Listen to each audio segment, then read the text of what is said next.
kita, Bapak Dr. Wayan Mustika. Kita ngobrol-ngobrol lagi ya Pak Wayan ya. Ya, siap. Langsung saja Pak Wayan. Ya. Kadang dalam perjalanan hidup itu semesta itu sudah memberikan tanda-tanda bahwa kelak kita ini bakal jadi orang yang besar, quote and quote gitu ya, bermanfaat buat banyak orang, pelayan dan lain sebagainya gitu. Nah, untuk kemudian mengetahui tanda-tanda itu Pak Wayan, kira-kira dari pengalaman hidup Pak Wayan gitu ya, kan pasti banyak dinamika problematika hidup yang mengiringi perjalanan hidup seseorang gitu. Nah, apa tanda-tanda semesta yang bisa kita lihat bahwa sebenarnya kita itu dihadirkan di sini itu untuk misi yang besar gitu? Gimana Pak Wayan? Oke. Ada yang menarik nih Mas Hendra. Kita kan percaya nih orang-orang dulu tuh memiliki tanda petik keanehan. Keanehan yang nggak tahu mereka dapatkan ilmunya dari mana gitu. Sehingga mereka bisa mencatat pola-pola, termasuk pola-pola kelahiran, yang kemudian mereka catat ya dalam catatan-catatan primbon. Kalau di Bali itu ada namanya wariga. Sehingga dengan mencatat hari lahirnya, jamnya, dan seterusnya, mereka bisa melihat dari pola ini biasanya anak yang lahir ini akan kelak jadi begini. Sehingga bicara tentang pengalaman pribadi dulu Mas Hendra. Ya. Waktu SD itu kan saya suka baca wariga gitu. Itu walaupun itu kelasnya orang gedean gitu, saya nggak ngerti pokoknya karena haus pada pengetahuan saya baca aja. Saya nggak tahu apa yang akan terjadi setelah baca itu, nggak tahu. Tapi ketika membaca itu yang hari lahir saya Jumat Legi, ya, kalau di Bali Legi itu Pahing gitu. Begitu saya baca, di situ tertera satu anak yang lahir pada hari ini haus pada pengetahuan, dicintai oleh orang-orang suci, disukai orang-orang suci, begitu. Dan seterusnya lah begitu. Itu dua hal yang saya nggak ngerti. Nggak mungkin saya disukai orang-orang suci seperti pendeta gitu kan. Soalnya kalau di Bali kan ya namanya pendeta itu kan kita harus belajar bahasa halus. Ya nggak mungkin versi saya waktu itu gitu. Haus pada pengetahuan iya, karena saya memang selalu pingin tahu apa hal gitu. Tapi nggak ada yang bisa ditanyain gitu zaman itu gitu. Ya itu saya akui ya gitu. Yang ini yang enggak gitu. Nah, belakangan kemudian setelah sekian tahun saya mengalir bersama kehidupan gitu. Ya saya suka belajar, baca ini, baca itu, baca Bhagavad Gita segala macam lah. Itu nggak ada hubungannya dengan apa yang saya baca di primbon itu. Dan beberapa tahun belakangan ini setelah menulis buku itu dan seterusnya, lah saya jadi dekat dengan orang-orang, para pendeta, para pinandita, pemangku.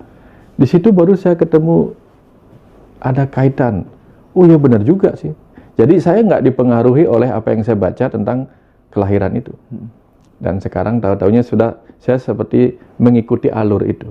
Apa yang saya mau katakan di situ? Ketika dulu itu saya hanya mengikuti, tidak baca tanda-tandanya, tapi mengikuti ketertarikan saya. Misalnya suka baca, iya. Apapun yang saya tertarik pelajarin, saya pelajarin.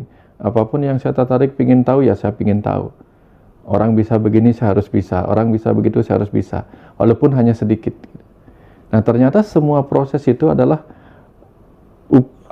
tanpa sengaja itu menjadi proses saya menjadi seperti pola yang dicatat oleh orang-orang dulu.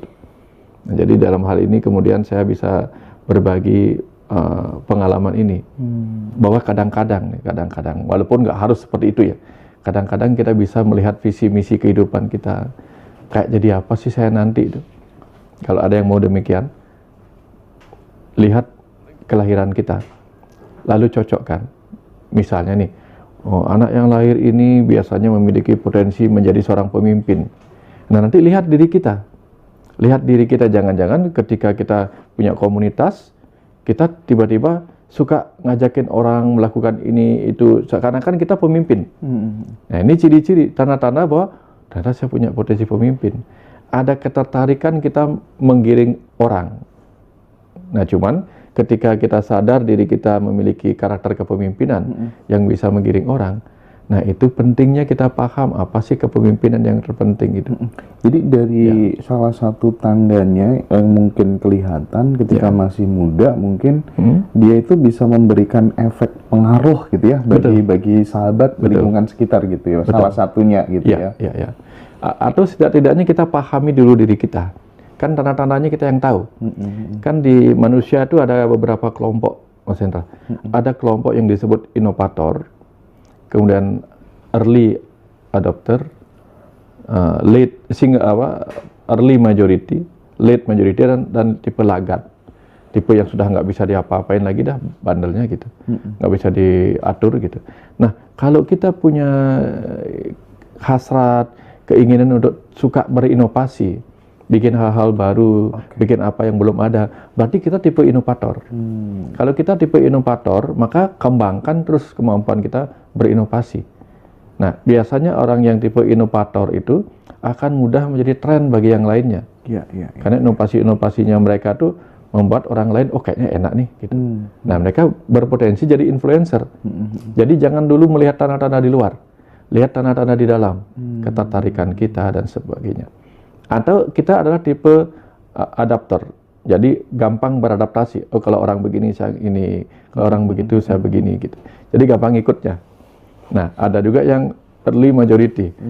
Begitu banyak orang mulai ke sana, kita ngikut. Berarti kita jangan belajar menjadi influencer lah, susah biasanya. Karena kita bukan yang diikuti, tapi pengikut gitu.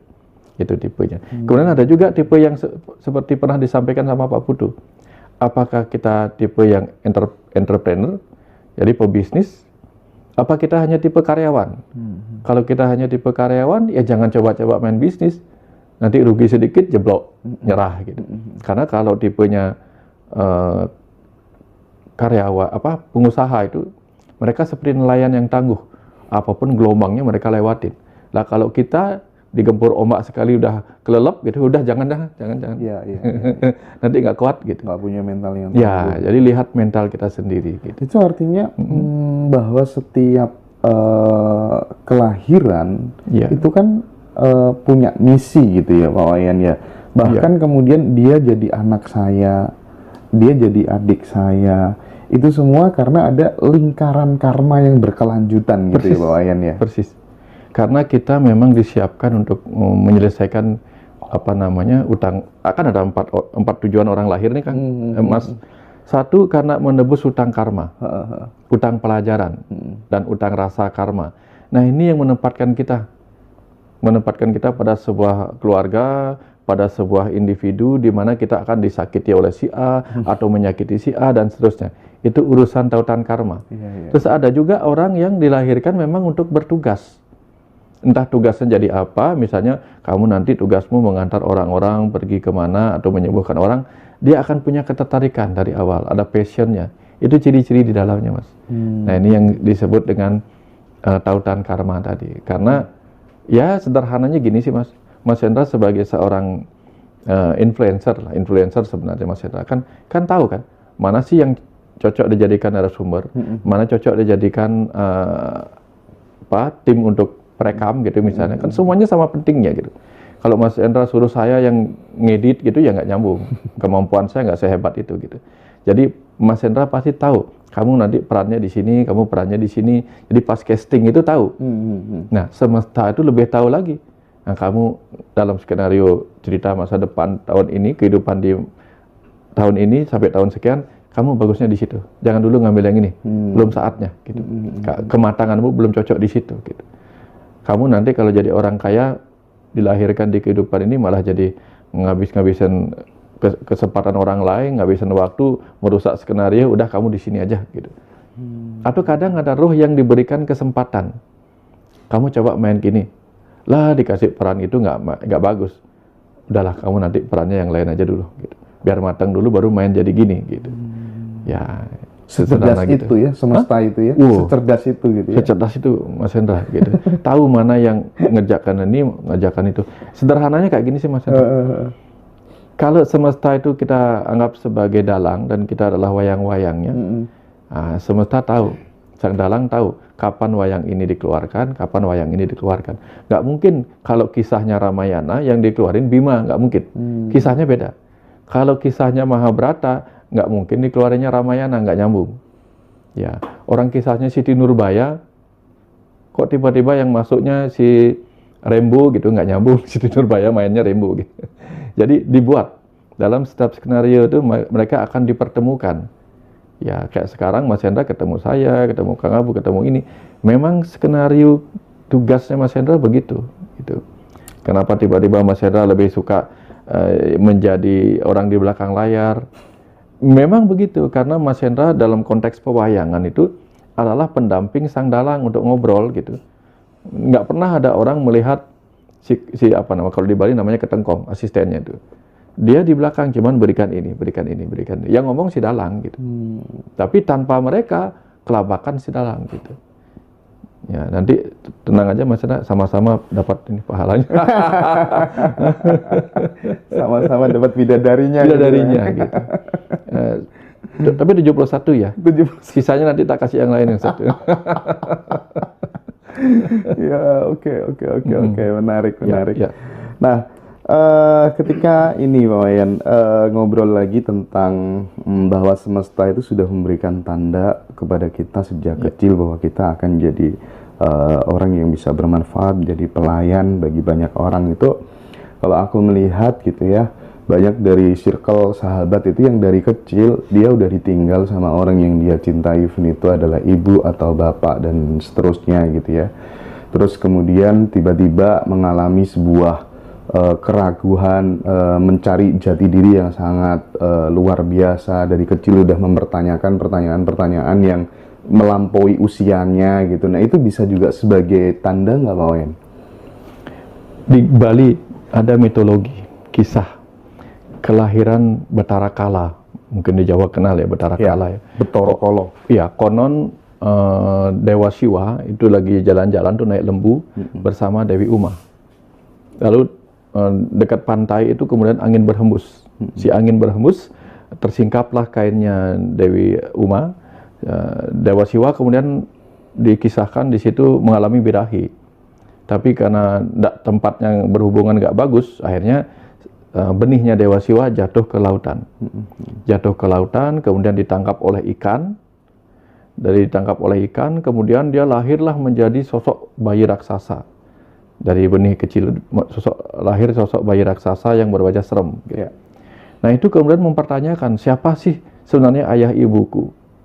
Jadi dia terlahir dari ikan, dari mulutnya ikan keluar jadi bayi raksasa gitu. Mencari siapa sih jati diriku, siapa ayah ibuku. Maka dia pergi ke kemana-mana mencarinya. Dia ingin bertanya kepada para dewa dan pergilah ke sorga. Di sorga nggak boleh dia masuk ke alam para dewa karena dia berwajah raksasa. Kamu nggak boleh masuk, dilawan penjaganya. Para dewa dilawan, kemudian kamu nggak boleh. Wajahmu serem, rambutmu gimbal panjang gitu, gondrong, kemudian gigimu tajam gitu. Kamu sifatmu seperti hewan-hewan yang bergigi tajam, nggak boleh masuk ke alam para dewa gitu. Dilawan para dewa, kalah semua para dewanya. Sampai kemudian, sini, itu anakku, sini aku yang kasih tahu dia. Tapi tolong kasih tahu dia, kalau dia mau masuk ke alam para dewa, rambutnya harus dipotong rapi, kemudian taringnya dihilangkan. Nah, apa yang dimaksudkan dalam kisah itu? Kita ini semua adalah benih semesta dari Adam Hawa, Purusa Pradana, yang lahir di samudera kehidupan ini. Yang kemudian setelah remaja, setelah giginya tajam, artinya didorong oleh sifat-sifat hewani kita. Ya, kemudian rambut gondrong itu menandakan kita selalu ingin menjadi sifat-sifat raksasa. Raksasa itu bukan hal yang buruk maksudnya. Raksasa itu artinya raksa. Raksa itu menggenggam, memegang, ya, menguasai. Sa itu apa? Satu kekuatan tertentu yang ingin mencari jati dirinya. Siapa sih sebenarnya aku? Siapa ayah ibu sejatiku? Dari mana aku berasal? Akhirnya kita ingin tahu siapa diri kita dan sampai pergi ke alam para dewa. Artinya kadang-kadang kita sebagai anak remaja ingin menjadi orang dewasa. Syarat-syarat untuk bisa menjadi orang dewasa adalah kita harus hilangkan sifat-sifat animal kita. simboliknya berupa taring-taring tadi itu. Kemudian kita hilangkan ya keinginan kita tampil serem. Kan kadang-kadang kalau kita remaja kan biar serem lah, biar jadi idola apa gitu. Bukan itu maksudnya. Kalau ingin masuk orang dewasa harus menjadi jati diri kita. Maka masuk ke alam surga di mana para dewa ada di sana. Swarga, swar itu artinya cahaya. Para dewa, dip artinya juga cahaya. Sehingga kalau anak remaja ingin masuk ke alam para dewa, dia harus mau menghilangkan semua sifat-sifat animalnya. Alam dewa itu artinya alam dewasa. Nah, karena sebelum itu kita akan ngeraksasa. Ya, menguasai keremajaan kita, segala kemampuan kita. Nah, itulah yang kemudian kita perlu cari. Jadi kita semua ini sebenarnya betara kala. Jadi kita adalah yang melindungi atau dilindungi oleh waktu itu. Kita bisa nggak jadi betara kala yang melindungi waktu kita selama kita diberi kesempatan di kehidupan ini. Untuk kemudian mencari tahu siapa jati diri kita, siapa ayah ibu kita, dari mana kita berasal dan ngapain di sini. Itu pesan mendalam dari kisah betara kala itu. Ya, jadi kita memang harus mengarahkan diri kita ke situ, Mas Eta.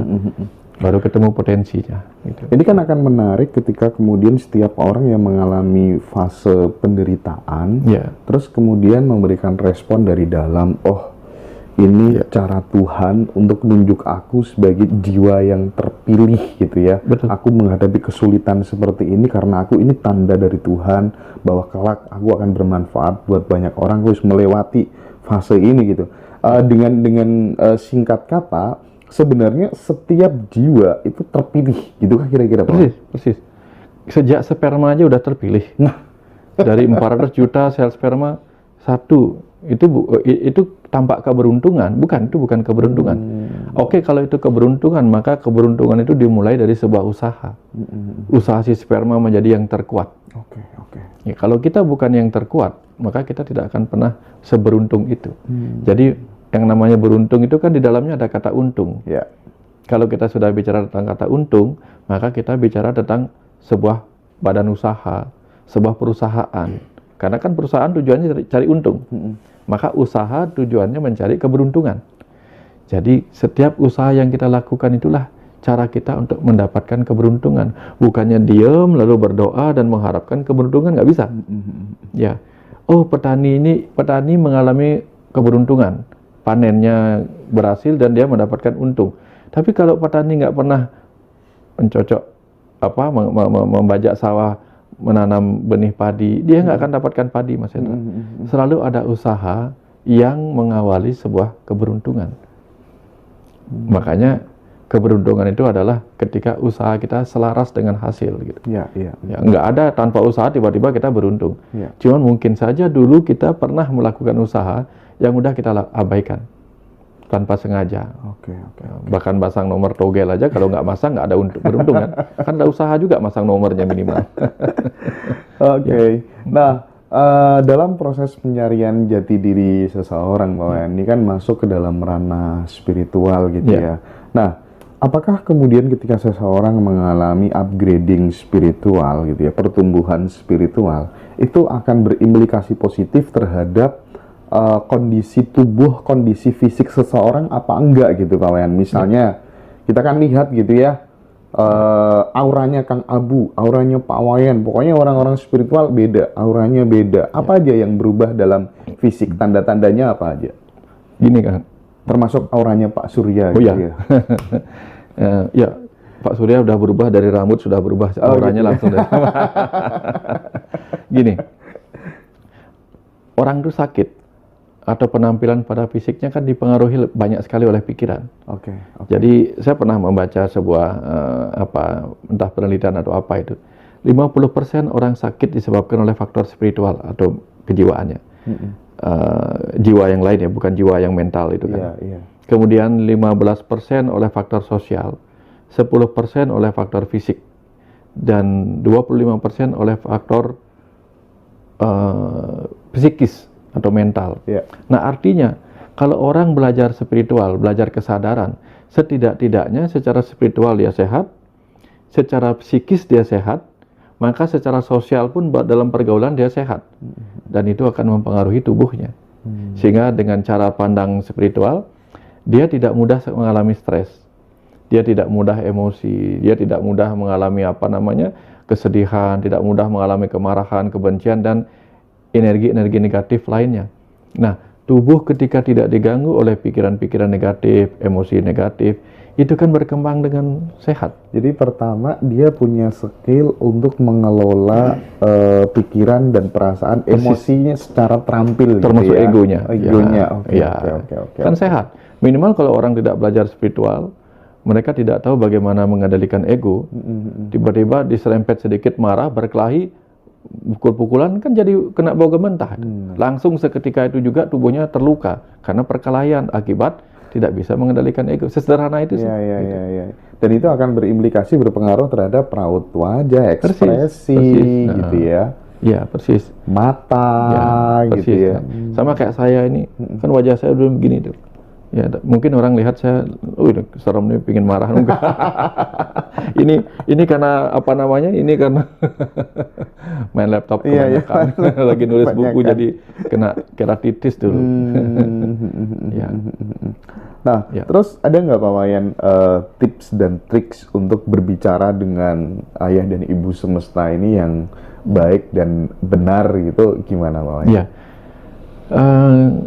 Sebagian mungkin karena berkah ya.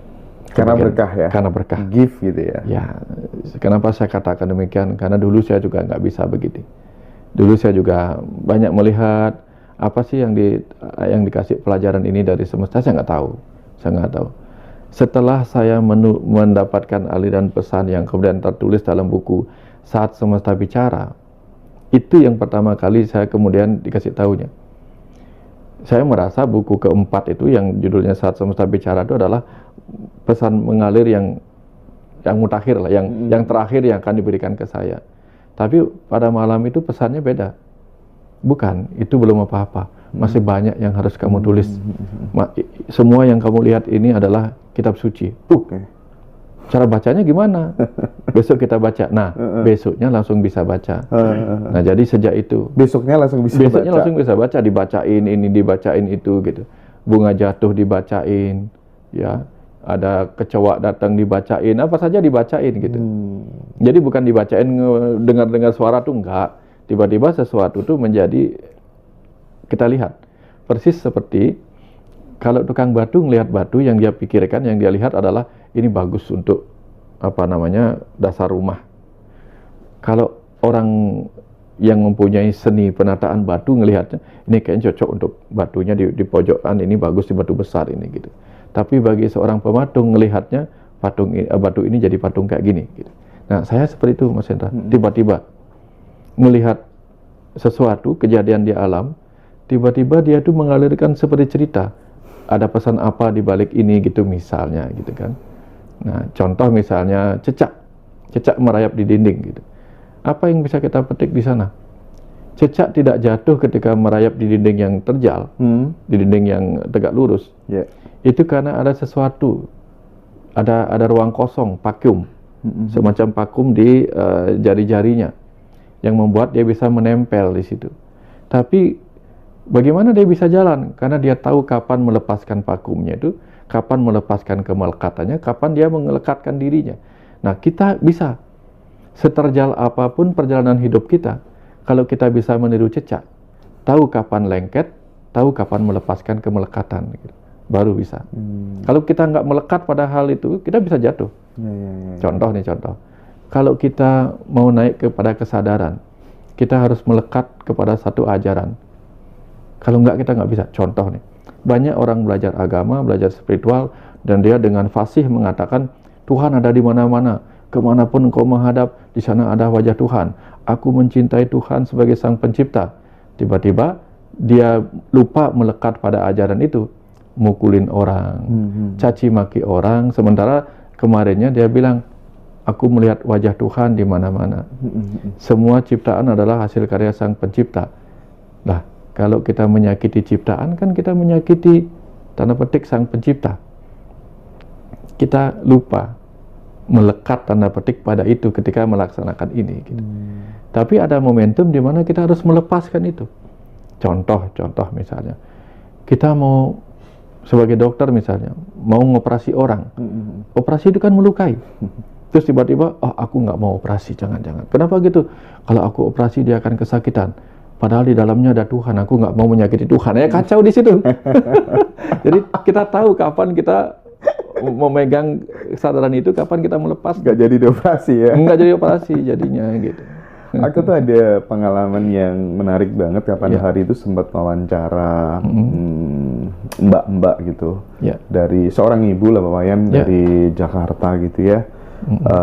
Beliau itu mengalami dialog spiritual dengan dirinya, persis seperti yang dialami oleh Pak Wayan Mustika. Dan itu saya bener-bener oh ternyata tidak hanya Pak Wayan yang mengalami hal seperti ini gitu.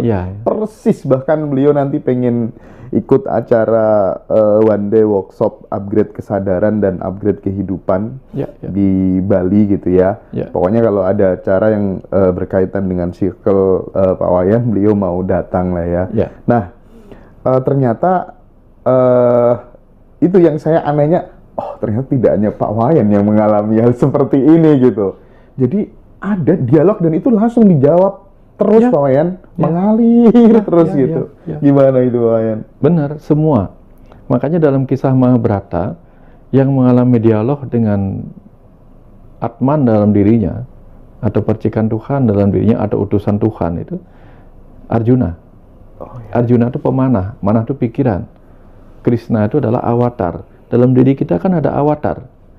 Tuhan sendiri yang turun ke dunia ini dalam jagat kecil kita, yaitu Sang Ruh, Atman kita. Jadi percakapan antara pikiran kita dengan rohani kita, itulah self-talk.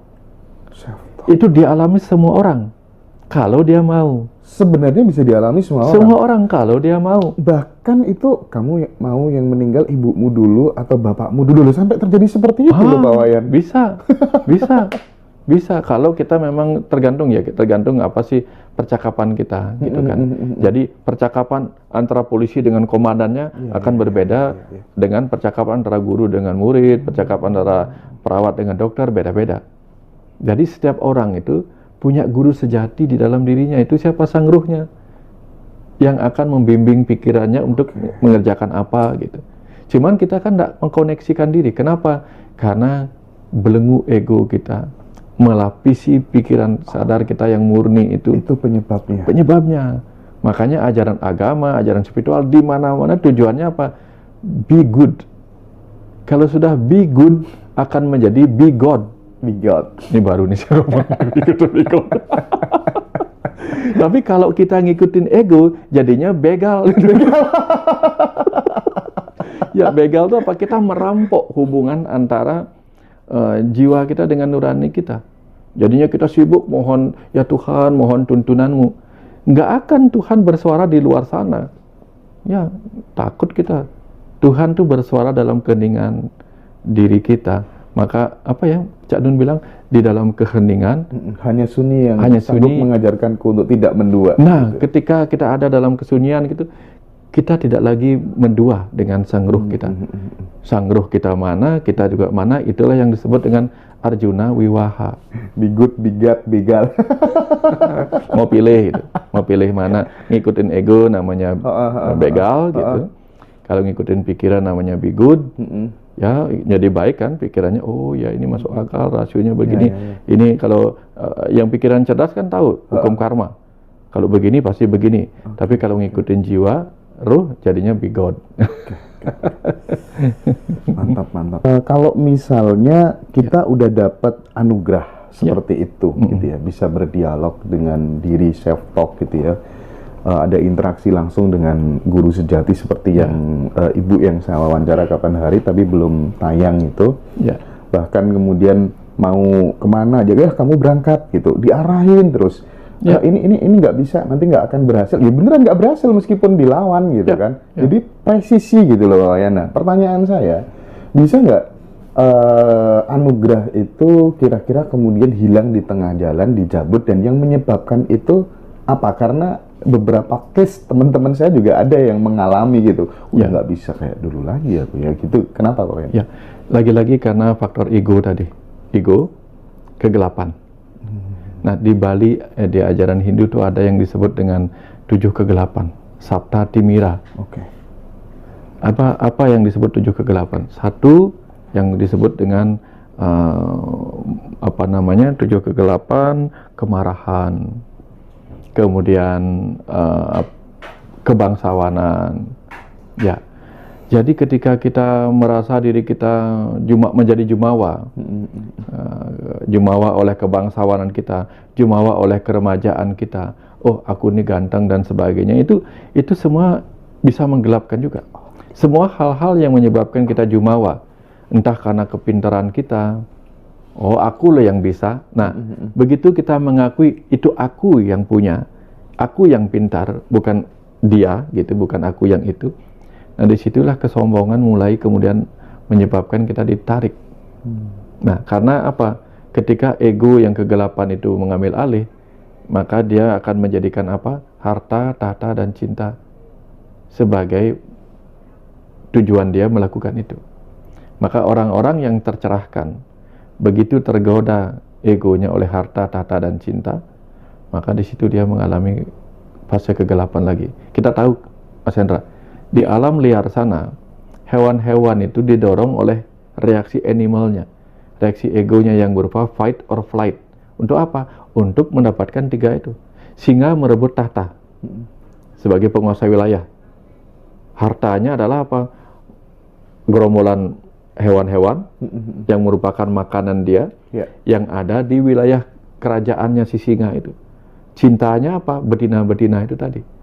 Jadi kalau kita sudah tergoda oleh harta dan cinta ketika tercerahkan, maka seketika kita akan kembali menjadi animal mind. Kalau sudah jadi animal mind, kita tidak lagi ada di animal mind, human brain, dan dan yang tertinggi itu lupa saya. Ya, jadi sifat buta kita akan muncul, sifat manusianya hilang, apalagi sifat dewasa. Mending nakalnya dituntasin dulu aja gitu. Nah, tuntasin dulu. Makanya banyak yang menyarankan, udah habisin kegelapanmu dulu. Habisin kegelapanmu supaya nanti yang tersisa terangnya. Gitu. Kan sekarang kan banyak orang ya di posisi gelap ingin terang, pas sudah terang ingin gelap lagi. Gitu. Ya. Makanya kalau guru-guru saya dulu bilang, wah nakal sak nakali sampai ngerti rupane setan, sebenarnya meneng sak menenge sampai ngerti rupane malaikat gitu. Persis Mas Hendra, persis gitu. Ya, oke. Jadi keren sekali ya teman-teman.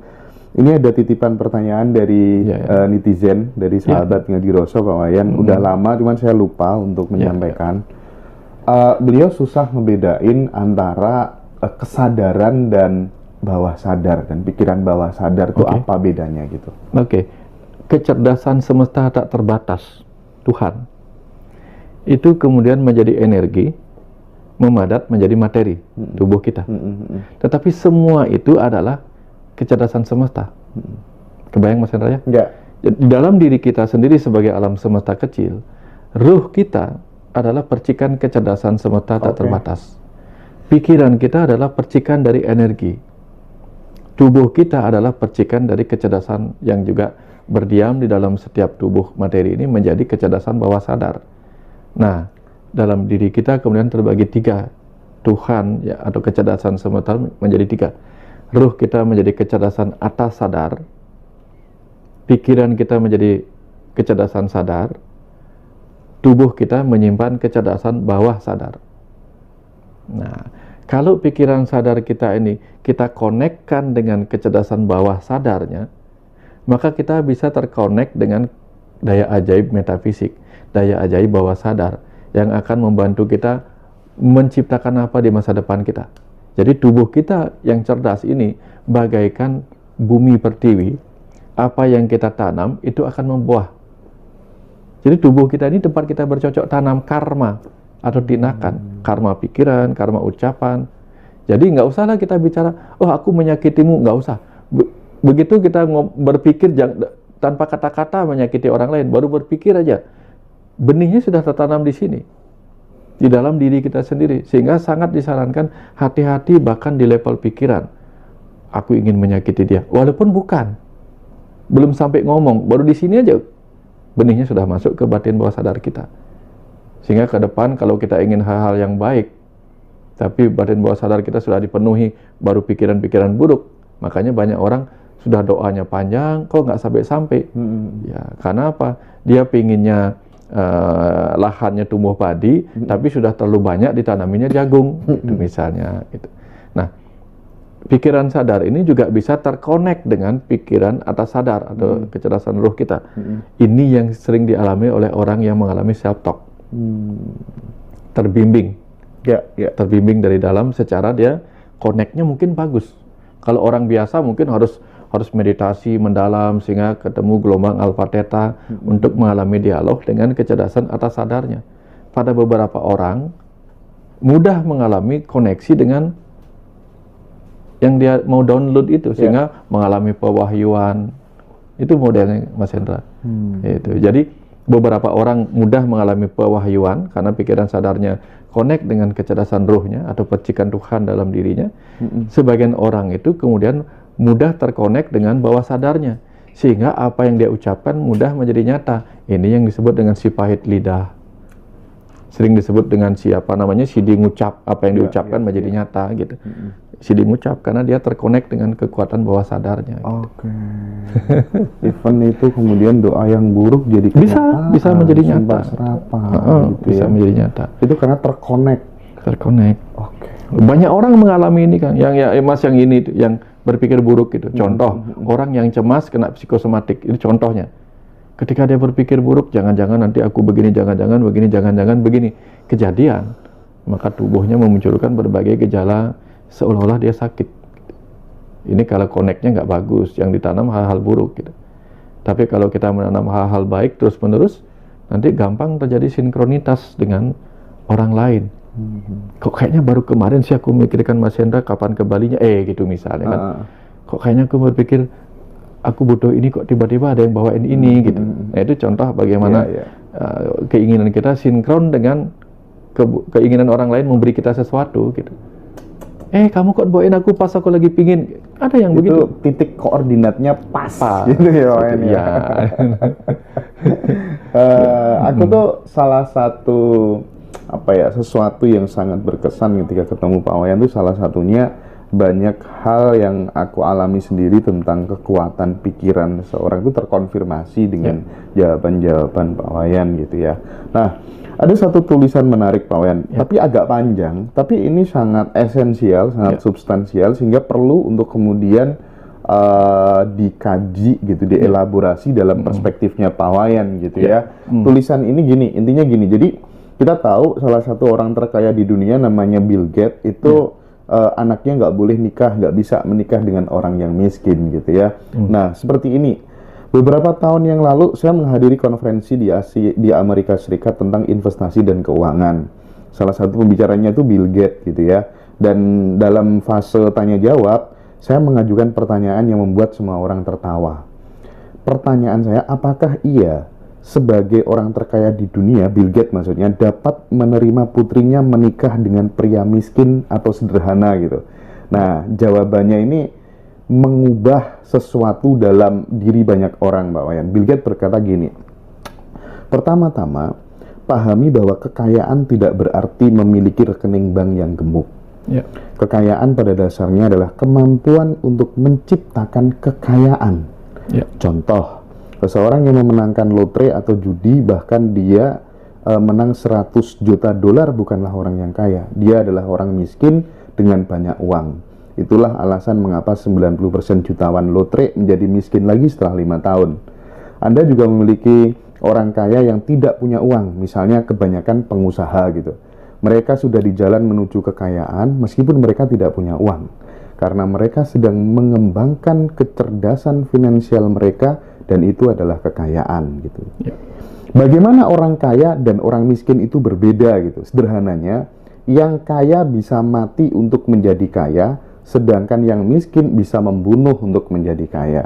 Jika Anda melihat seorang anak muda yang memutuskan untuk berlatih mempelajari hal-hal yang baru, yang berusaha meningkatkan dirinya terus-menerus, ketahuilah bahwa dia adalah orang kaya.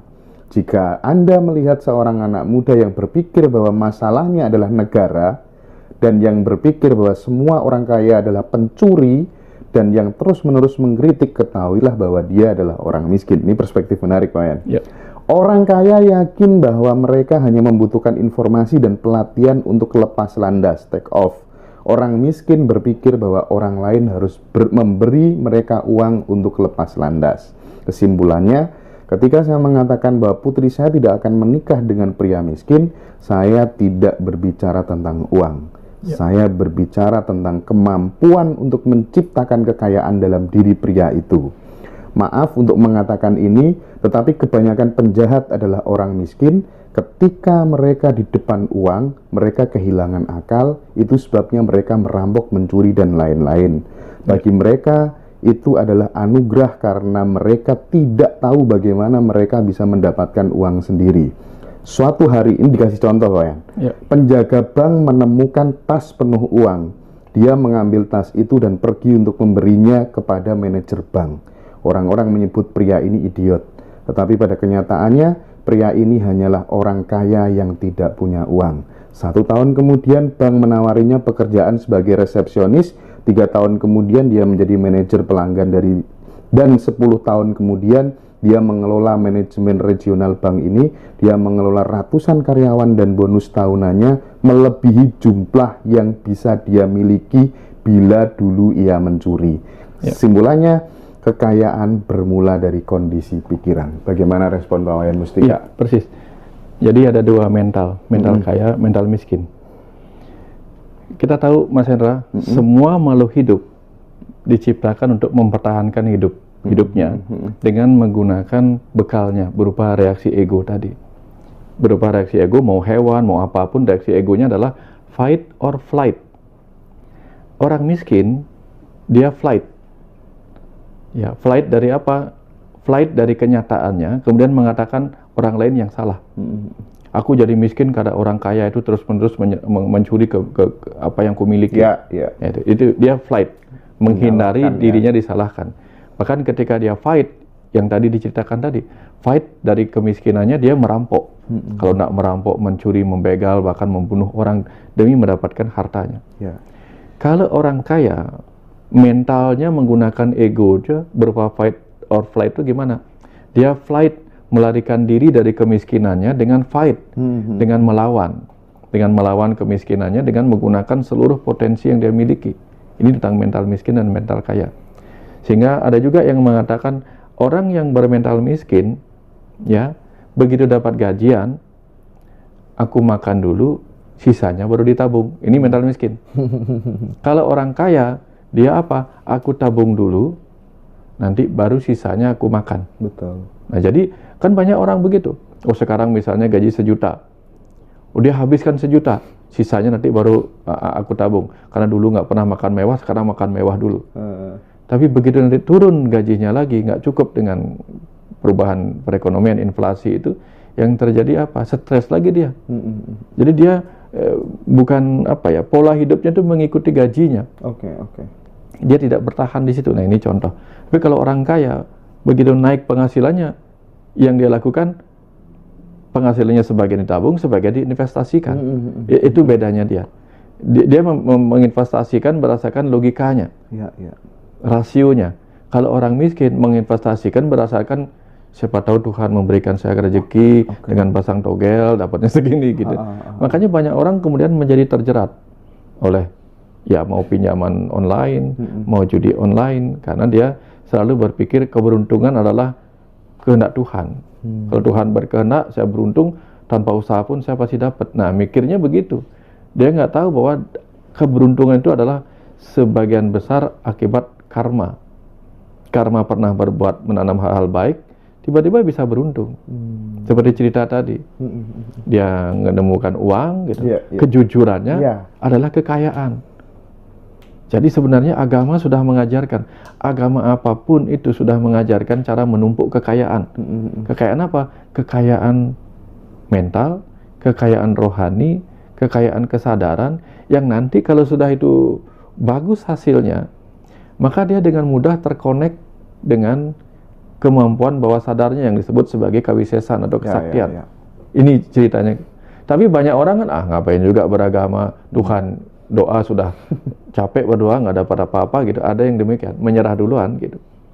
Ya. Tapi memang kalau misalnya mental seseorang itu udah kaya sih ya, seperti yang seorang yang menemukan uang tadi di tas tadi, kan dia, aku bisa kok menghasilkan kekayaan sendiri gitu.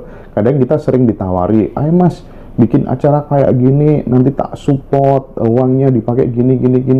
Itu kadang kita nggak begitu tertarik. Kalau orang mentalnya udah kaya, aku bisa nge-create kekayaan sendiri kok, bisa menciptakan peluang sendiri kok gitu kan. Persis. Karena kalau orang kaya itu tipenya inovator. Tipenya inovator, dia leader. Dia nggak mau dikendalikan sama orang lain. Karena kayanya di dalam, bukan kayak uang seperti Cita tadi. Ya, karena di dalam, aku kaya dengan imajinasi, kaya dengan inovasi, ngapain juga ngikutin orang lain gitu. Tapi ibarat hujan gitu kan, ada mendung terlebih dahulu Pak Wayan gitu. Nah, ada nggak kira-kira semacam tanda-tanda bahwa kemudian kekayaan dan keberlimpahan itu akan menghampiri hidup seseorang gitu? Bisa nggak kemudian itu bisa diteliti gitu? Mas Hendra, kalau Mas Hendra bilang tadi, pasti ada mendung dulu baru ada hujan kan? Tapi jangan lupa Mas Hendra, sebelum mendung tercipta, ada cahaya matahari yang memanasin air laut, air danau naik. Jadi ada cahaya pencerahan, cahaya kesadaran. Ada mental yang hangat, mental yang konsisten. Matahari itu konsisten dia. Nah, ada mental-mental seperti itu yang kemudian menciptakan awan mendung yang kemudian menjadi sumber penghasilan, sumber hujan gitu.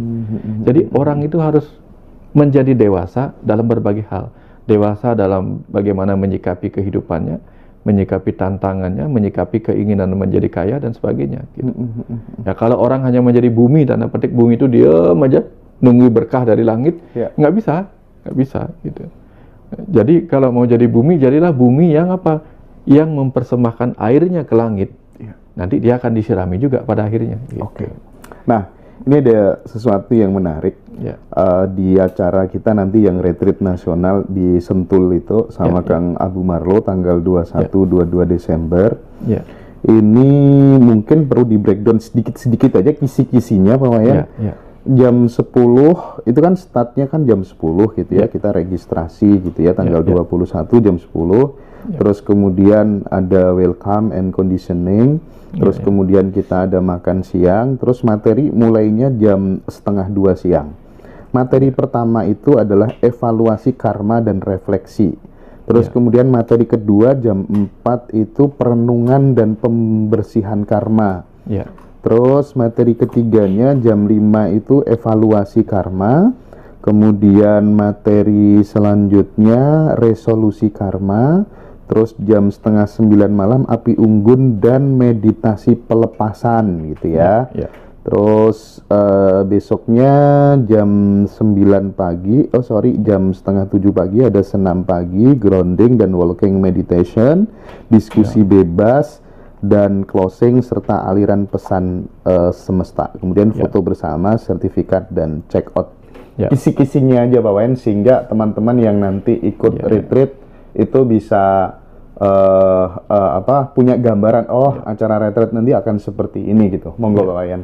Sebagian besar dari diri kita ini Mas Hendra, sebagaimana saya ceritakan tadi di awal, bahwa kita ini kebanyakan adalah roh-roh yang lahir di kehidupan ini untuk belajar tentang karma, menyelesaikan utang pelajaran karma, karena hidup ini sendiri adalah karma. Karma itu artinya apa? Tindakan. Kita hidup di sini menggunakan energi kehidupan, maka kita terlibat di dalam perbuatan kita, karma kita. Sebagian karma kita menjadi sisa-sisa karma yang kadang membuat kita melekat, kalau itu karma buruk. Kadang menjadi itu karma baik yang juga membuat kita melekat. Ujung-ujungnya yang terjadi adalah hidup kita dikendalikan oleh karma dari kehidupan masa lalu. Atau kita tidak tahu apa sih karma yang harus kita lakukan sekarang untuk mendapatkan kehidupan yang baik, bukan hanya di kehidupan berikutnya. Untuk tahun depan menjadi lebih baik, 3 tahun lagi lebih baik, atau nanti ketika kita sudah kakek nenek, kita menjadi orang yang lebih baik dari masa remaja kita. Seperti mental kaya tadi itu, inilah yang perlu kita renungkan.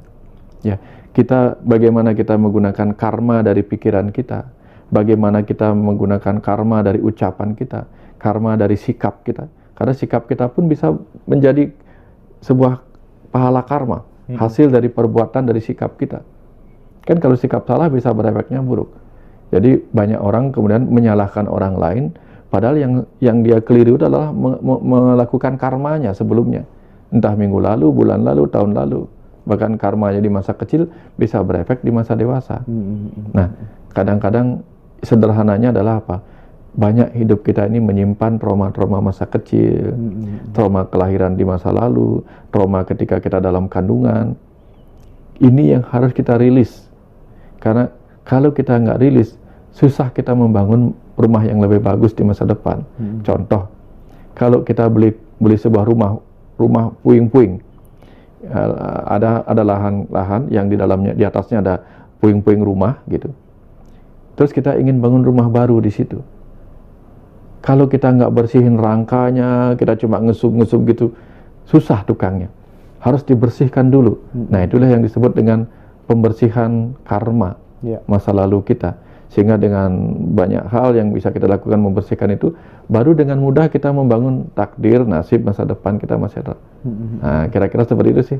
Jadi bagi sahabat-sahabat semua yang ingin melakukan pembersihan karma, nanti bersama Kang Abu, bersama Pak Wayan, silahkan ya, kalau ada keluangan waktu, ada waktu senggang, silahkan hadir di Sentul gitu ya, di Bogor.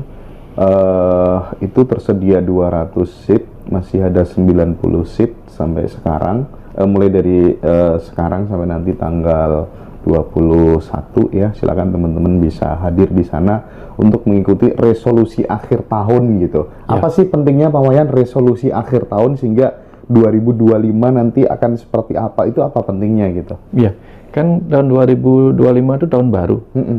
Bagaimana kita menyambut tahun baru kalau kita nggak membaharukan diri? Kita perlu membaharukan diri untuk menyambut tahun baru gitu. Ya kadang kita baju baru, wajah baru, semuanya baru. Tapi kalau batinnya nggak baru, mentalnya nggak baru, stres kita menghadapi tahun yang baru dengan berbagai tantangan baru. Ya kemudian hambatan-hambatan yang juga baru. Dan kita harus selalu siap beradaptasi dengan perubahan-perubahan. Gitu. Ya, tapi kalau ada yang mau jual HP lama menjadi HP baru, yang secondnya kasih saya nanti.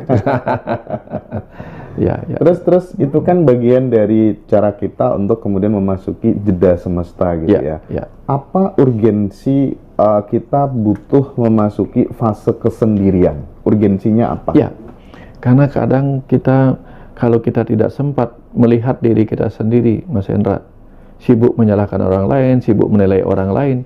Kita lupa bahwa wajah kita juga kadang penuh dengan kekotoran. Gitu. Ya, kadang-kadang kamu lo kotor, dirinya masih kotor. Ya, ada orang masuk ke lantai ke dalam rumah, lantainya kok kotor sekali ya. Dia nggak tahu bahwa di jejak kakinya banyak kotoran. Nah, ini perlunya kita jeda sejenak untuk introspeksi diri. Namanya juga introspeksi. Jadi kita melakukan speksi ke dalam diri kita. Introspection. Jadi kita melakukan sesuatu atau penggalian ke dalam diri kita. Apa sih yang salah?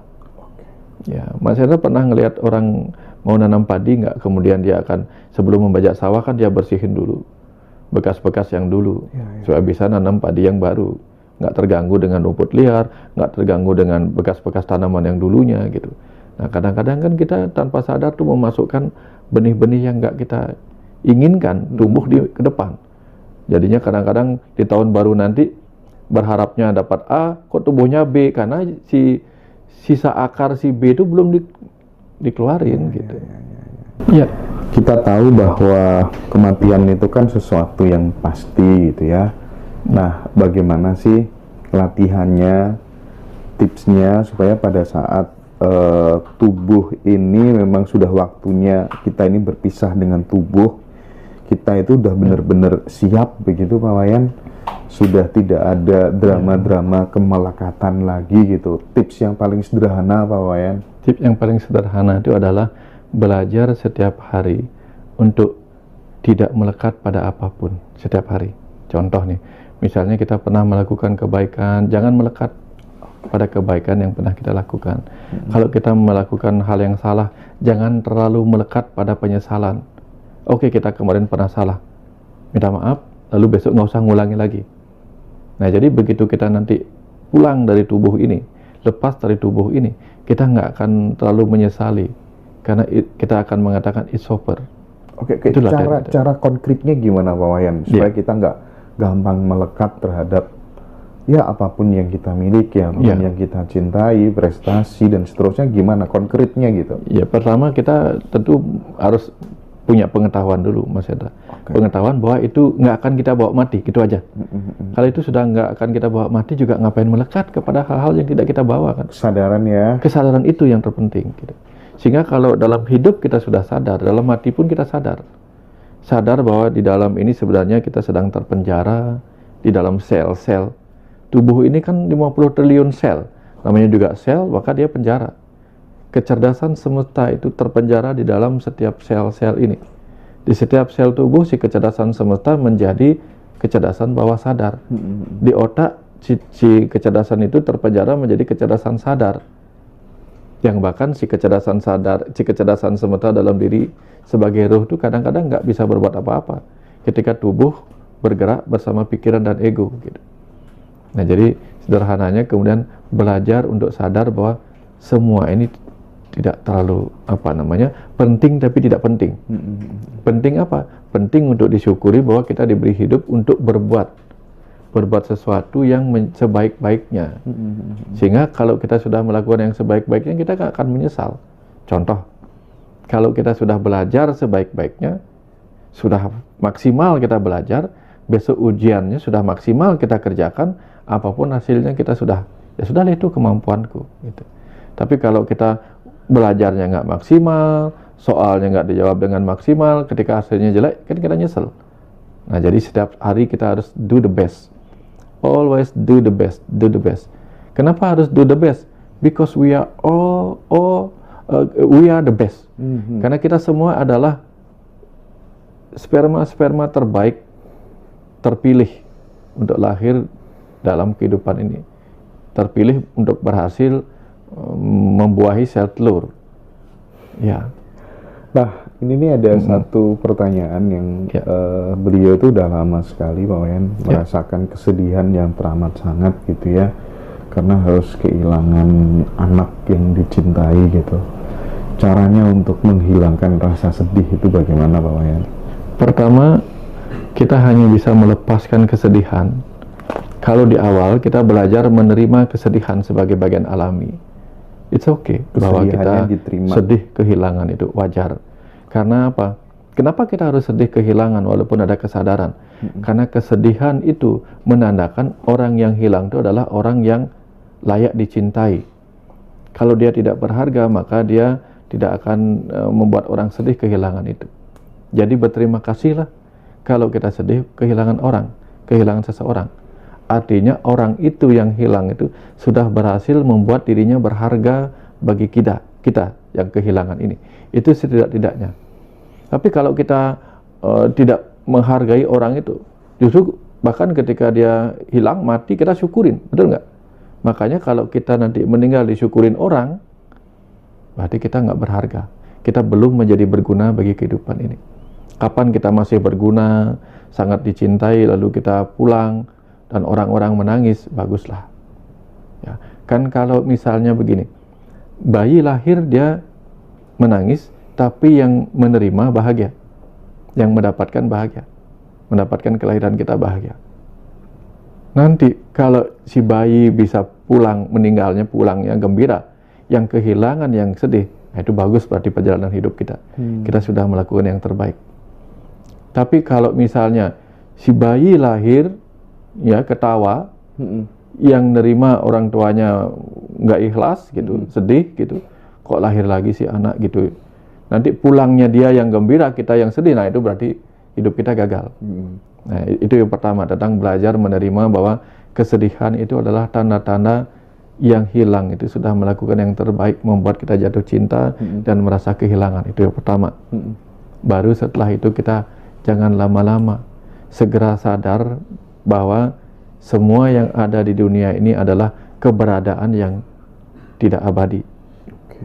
100 tahun dari dulu kita nggak ada, 100 tahun dari sekarang kita juga tidak akan ada. Semua yang kita miliki saat ini juga tidak akan pernah ada. Bahkan bumi ini pun dulu tidak ada, nanti juga tidak ada.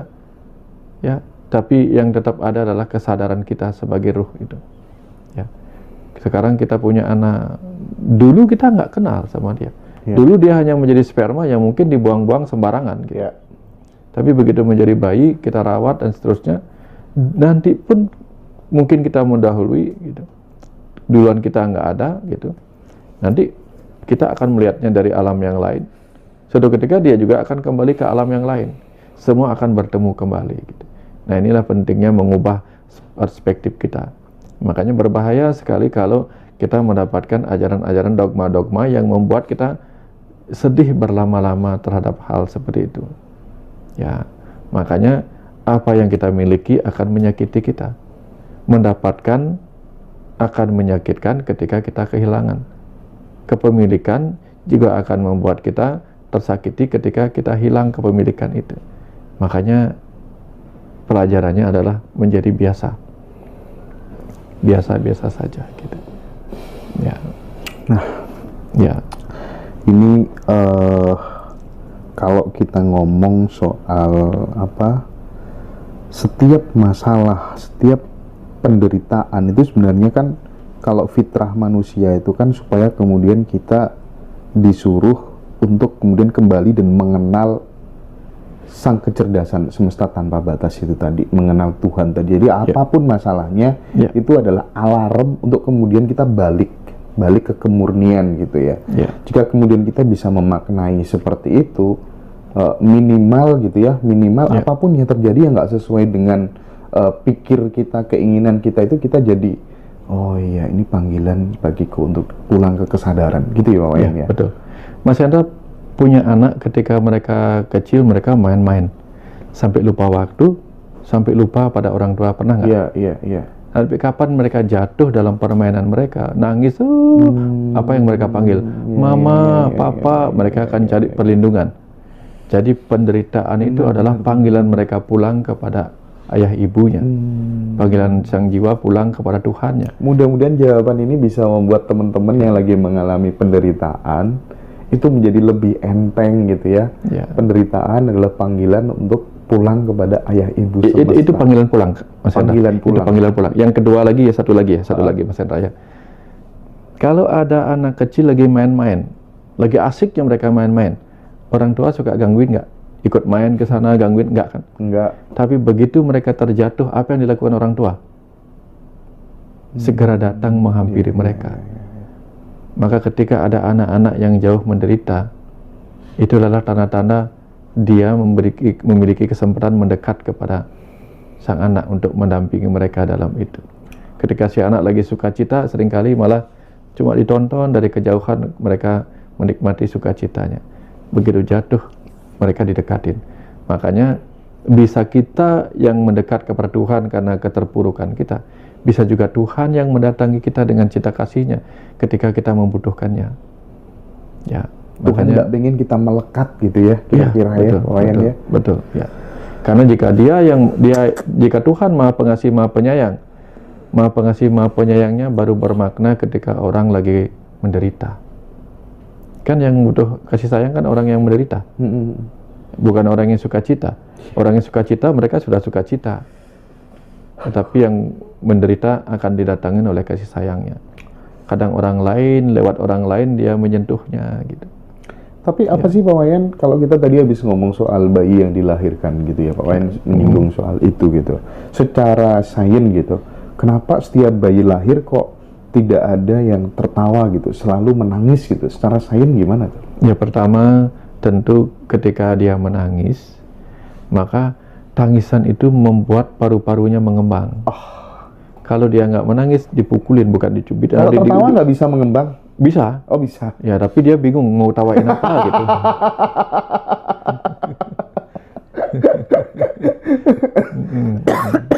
Ya.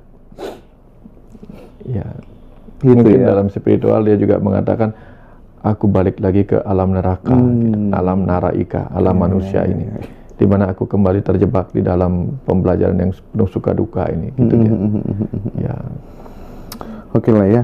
Jadi dalam konteks spiritual, pokoknya kita harus stop mencari keluar, segalanya sudah ada di dalam dirimu gitu. Kesadaran itu yang senantiasa harus kita transformasikan kepada banyak orang. Dan saya mengajak, menghimbau, mengirimkan pesan kepada semuanya. Teman-teman itu punya modal yang namanya jempol gitu ya. Saya sebenarnya nggak pernah mendorong, mengencourage orang untuk kemudian nge-like atau nge-share. Tapi untuk video-video seperti ini teman-teman, videonya Pak Wayan, Kang Abu, itu video-video kesadaran itu, aku mendorong banget teman-teman minimal nge-like supaya kemudian itu menjadi kesadaran kolektif ya, bisa menjadi kesadaran kolektif, didengar banyak orang sehingga bisa teman-teman memiliki kesadaran yang lebih universal gitu ya, tidak pendek sumbunya gitu, melihat sesuatu itu dalam perspektif yang lebih luas, karena musuh kita adalah kesempitan di dalam berpikir gitu ya Pak Wayan ya. Oke. Nah, kemudian ini Pak Wayan, ada titipan pertanyaan dari sahabat-sahabat gitu ya. Bagaimana sih Pak Wayan secara konkret barangkali yang harus dilakukan, mungkin 2-3 poin yang bisa dikerjakan gitu, meskipun tanpa dibimbing seorang guru, supaya kita bisa menyiapkan diri agar selalu diberikan petunjuk oleh Tuhan gitu. Kalau tadi Pak Wayan kan sempat memberikan clue ya, poinnya adalah ego tadi ya. Nah, itu gimana? Bisa dielaborasi lagi Pak Wayan? Ya, pertama belajar dalam kesadaran ego. Belajar melatih diri agar tidak terjebak pada ego. Yang kedua, belajar memberi makan kepada pikiran kita dengan pengetahuan. Karena hanya dengan memberi pengetahuan pada pikiran kita sebanyak yang kita bisa, nanti si kecerdasan semesta, sang roh kita gampang memberi kita materi pengetahuan atau insight. Karena kalau kita dikasih tahu sebagai bisikan sama roh kita, tapi kita nggak siap, kita nggak akan dapat apa-apa. Kan ada yang mengatakan kapan murid siap, saat itu guru datang. Kalau si pikiran ini, si Arjuna ini nggak siap, nanti dikasih tahunya salah paham, nanti salah tafsir. Begitu muncul pohon buah, dipasangnya kalau buah ini nomor togelnya berapa ya, gitu. Nomor togel dipikirin gitu. Tapi kalau kita sudah belajarnya apa makna buah, begitu dia dalam kilasan kita muncul kata buah, oh berarti aku harus mengupas ini. Nah gitu misalnya kan. Berarti kehidupan ini adalah buah karya yang harus kita kupas. Namanya juga buah karya kan. Bagaimana caranya mendapatkan isi dari karya itu? Karena ini buah karya Tuhan, maka setiap buah karya harus kita kupas. Karena itu buah. Ya. Dan setiap buah karma atau pahala karma juga harus kita kupas. Kok tiba-tiba aku mendapatkan buah karma yang baik? Harus kita kupas. Ini hal baru saya dapatkan juga. Ini kalau saya dapat buah karma buruk, ada apa? Ini kita kupas karena dia buah karma baik, buah karma buruk, kita kupas baru dapat isinya, baru bisa menikmati. Oh, jadi ini maksudnya kenapa aku mendapatkan buah karma buruk dengan disakitin orang lain. Nah, ini hanya bisa kita dapatkan kalau kita menajamkan pikiran kita, menumpulkan ego kita, dan mencerahkan kesadaran kita. 3 hal. Cerahkan kesadarannya dengan moralitas. Tajamkan pikirannya dengan pengetahuan, tumpulkan reaksi-reaksi ego kita dengan apa? Dengan selalu tenang, belajar untuk tenang, tidak responsif, terlalu cepat reaktif gitu. Itu 3 hal. 3 hal untuk menyiapkan diri supaya kemudian kita diberikan petunjuk oleh Tuhan gitu ya. Nah, terus Pak Wayan, kadang kan ketika seseorang itu sedang mengalami sakit gitu ya, kan mesti berharap yang namanya kesembuhan gitu. Ada 2 perspektif. Perspektif yang pertama mengatakan bahwa sakit itu harus diterima gitu. Setelah penerimaan terjadi, kemudian akan muncul intuisi gitu ya, akan muncul dorongan gitu ya, tiba-tiba aja gitu. Ada petunjuk langsung gitu lewat apapun, karena bahasa kecerdasan semesta itu kan lewat fenomena gitu ya, tidak seperti tidak harus seperti omongan dan lain sebagainya gitu. Nah, yang kedua, perspektif yang kedua, diyakini gitu bahwa ini pasti akan sembuh. yakin dulu meskipun belum terjadi dan pasti nanti akan terjadi gitu. Nah, dua-duanya ini banyak case gitu yang dengan keyakinan totalitas tanpa ada keraguan sedikit pun di dalam dirinya itu juga bisa sembuh. Nah, yang kedua dengan model penerimaan itu tadi, nggak ngapa-ngapain sama sekali gitu. Nah, ini yang benar yang mana Pak Wayan? Ya, ketika tubuh sakit, tubuh kan sebenarnya disiapkan dengan kecerdasan bawah sadar itu untuk memproses kesembuhannya sendiri. Nah, masalahnya adalah ketika orang sakit ada 5 fase. Fase denial, dia menyangkal dirinya sakit, dia nggak terima dirinya sakit, saya nggak sakit kok gitu. 2, fase anger, marah-marah. 3, fase bargaining. Oke lah kalau aku memang sakit terus apa dong, tapi dia agak ragu, coba-coba gitu. Yang keempat, fase depresi. Kalau udah depresi sudah menyerah, nggak ngapa-ngapain. Yang ketiga, fase acceptance, fase penerimaan. Kalau orang sudah fase penerimaan, maka dia memiliki keyakinan pada kecerdasan bawah sadarnya, kecerdasan tubuhnya. Oke, aku terima diriku sakit. Aku akan terima bahwa dia butuh waktu untuk sembuh.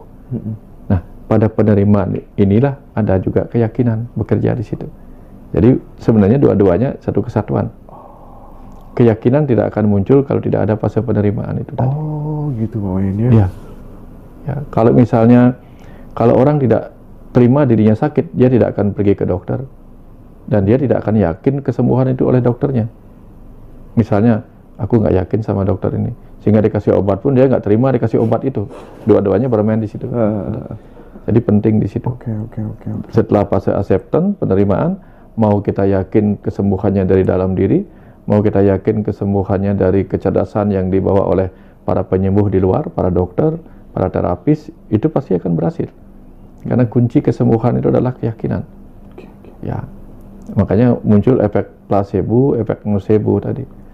Sehebat-hebatnya obat, semahal-mahalnya obat, kalau orang sudah nggak percaya, walaupun itu obat beneran, nggak sembuh.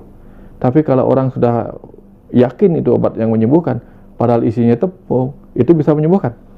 Nah, kayak gitu Mas Hendra. Nah, tapi gimana Pak Wayan? Kalau Pak Wayan kan mengatakan bahwa kunci dari kesembuhan salah satunya adalah keyakinan. Itu kan mungkin juga bisa digeneralisir dalam konteks pemberdayaan diri, pengen jadi orang sukses dan seterusnya gitu. Itu kan juga keyakinan gitu ya.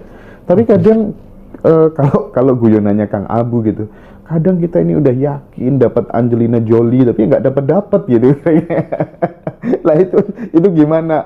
Titik tengahnya gimana ngebedain itu Pak Wayan? Kadang kita butuh memiliki keyakinan tetapi juga yang realistis. Yang realistis gitu. Misalnya yang realistis sesuai dengan waktu, ruang dan waktunya. Misalnya kita yakin suatu ketika aku akan sampai di bulan gitu. Mungkin akan terjadi. Mungkin suatu ketika itu adalah di kelahiran berapa berikutnya gitu kan.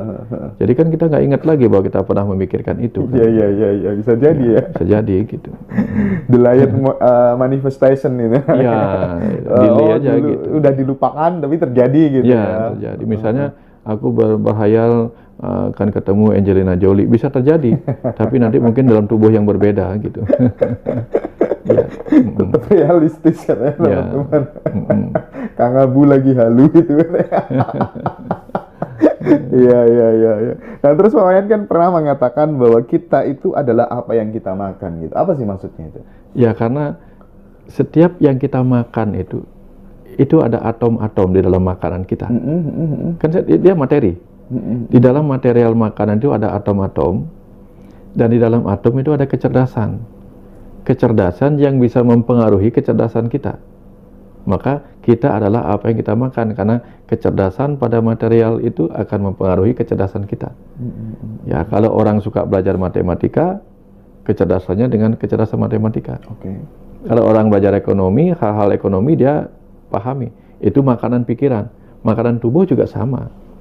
Ya, jadi kalau kita anggaplah ini, tidak usah ada jauh-jauh tentang makanan. Obat kan juga kadang berupa makanan dan makanan juga berupa obat. Kalau kita makannya adalah obat tidur, efeknya tubuh ngantuk aja terus.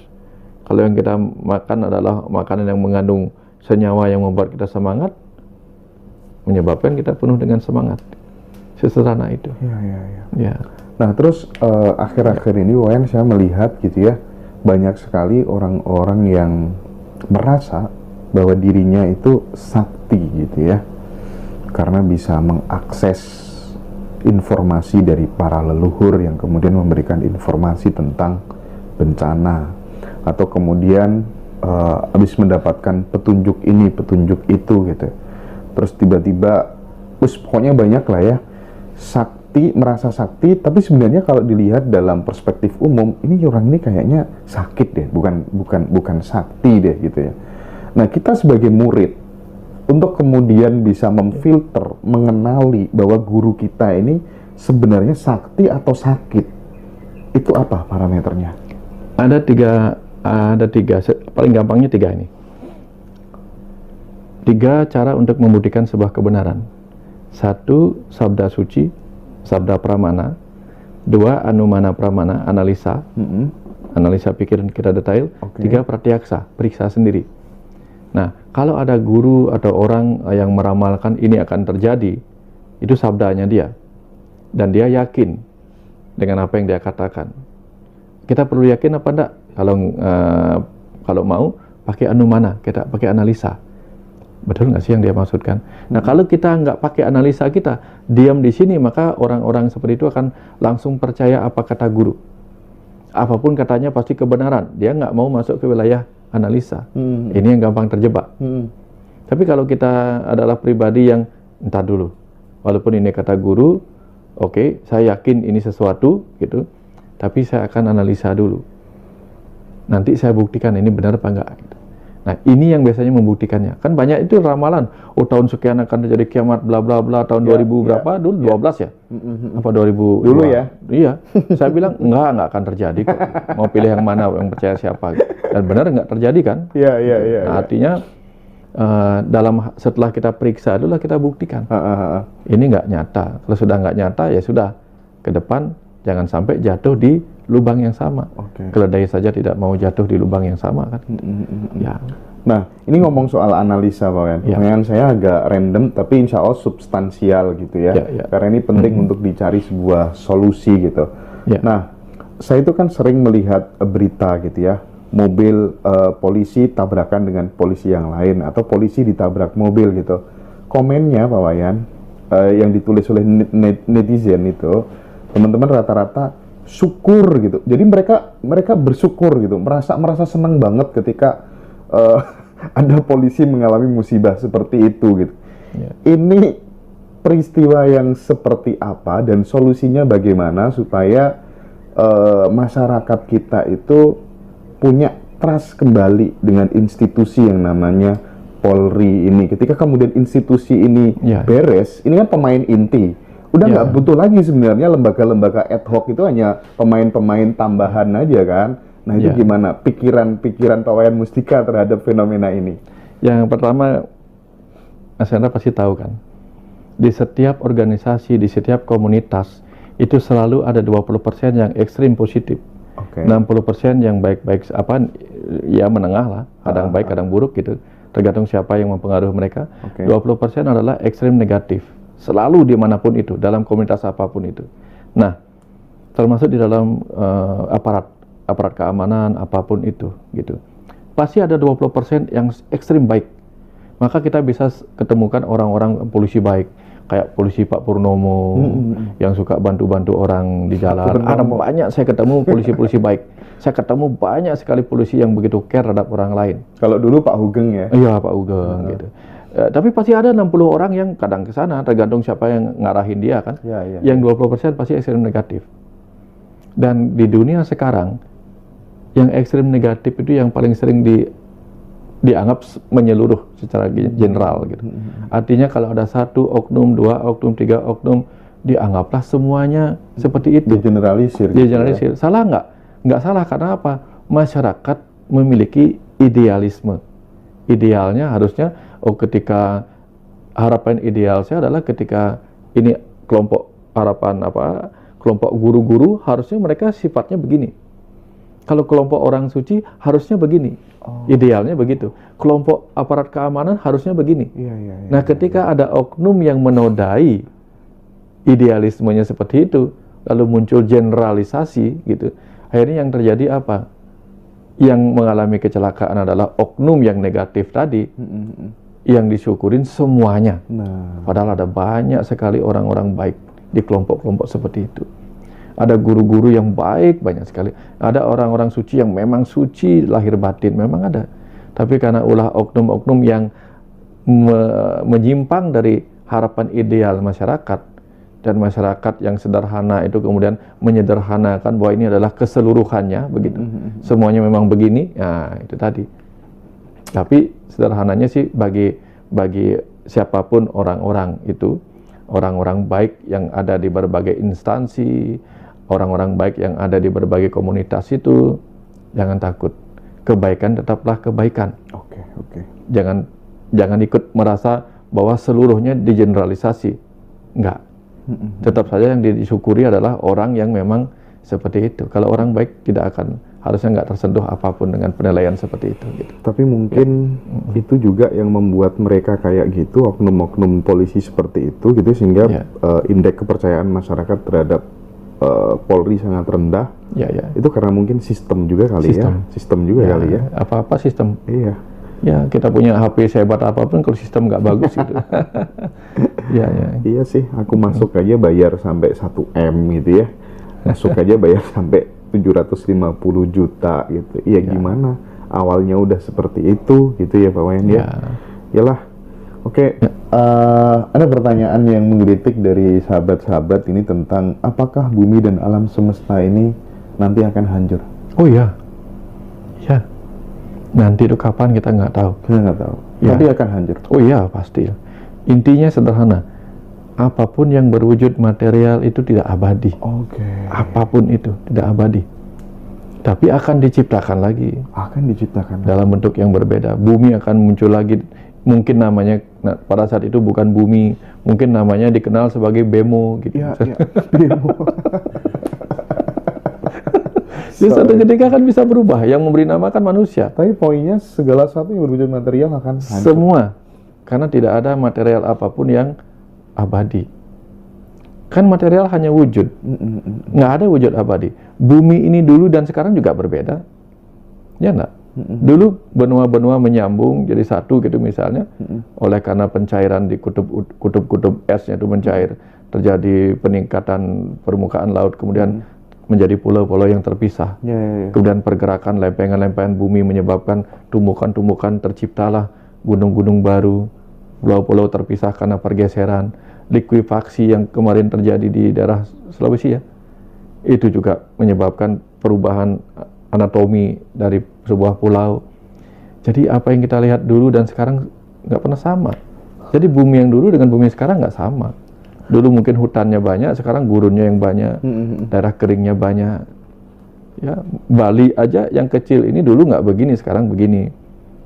Ya, dulu sepanjang saya jalan itu kemana-mana sawah, sekarang kemana-mana bangunan. Nanti gimana? Nggak tahu nanti. Tapi menariknya di Al-Quran tuh, kalau saya tidak salah gitu ya, ada ayat yang mengatakan kullu syai'in halikun illa wajhah gitu ya. Segala sesuatu akan hancur kecuali wajahnya Allah gitu ya. Nah, dalam perspektif Hindu Pak Wayan, atau dalam perspektif pemahaman Pak Wayan sendiri gitu, wajahnya Tuhan yang hakiki, yang berbeda dari makhluk, karena ada sebutan makhluk, ada pencipta gitu. Nah, wajah pencipta yang hakiki itu apa Pak Wayan? Ketika wajah itu nggak berwujud, pernah nggak dia berubah? Karena yang berubah hanya yang berwujud. Ketika wajahnya itu tidak berwujud, bagaimana dia berubah? Sesederhana itu. Ada dua wajah, wajah yang berwujud, wajah yang tidak berwujud. Yang berubah adalah yang berwujud. Suara saya berwujud nggak, Mas Hendra? Nggak. Berwujud ini. Oh iya. Karena saya ngomong dimanapun orang kenal. Oh iya. Nanti wujud ketika nanti saya menua, gigi saya mungkin hilang, suara saya udah berubah. Benar nggak? Oke. Nanti orang nggak akan kenal lagi suara saya karena sudah wujud suara saya udah berubah. Iya. Ya, tetapi yang berwujud akan berubah. Iya. Tetapi yang tidak berubah tuh kalau omongannya kayak gini biasanya Pak Wayan ini. Oke. Itulah pola yang tidak berwujud. Oh, ini polanya. Kebiasaan itu kan juga nggak berwujud. Tapi kalau begini biasanya dia. Nah, itu yang nggak berubah. Keren. Ya. Keren. Oke. Ya. Jadi yang berwujud itu yang akan berubah gitu. Ya.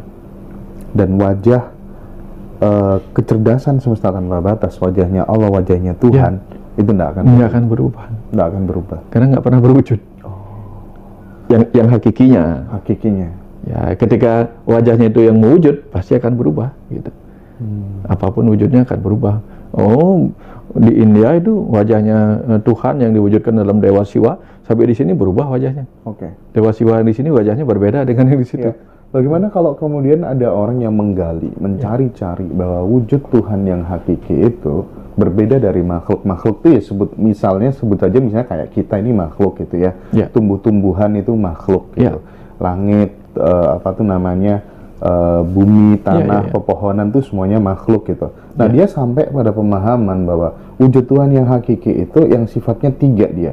Halus, lembut, bening, dan itu dia menyelimuti segala sesuatu.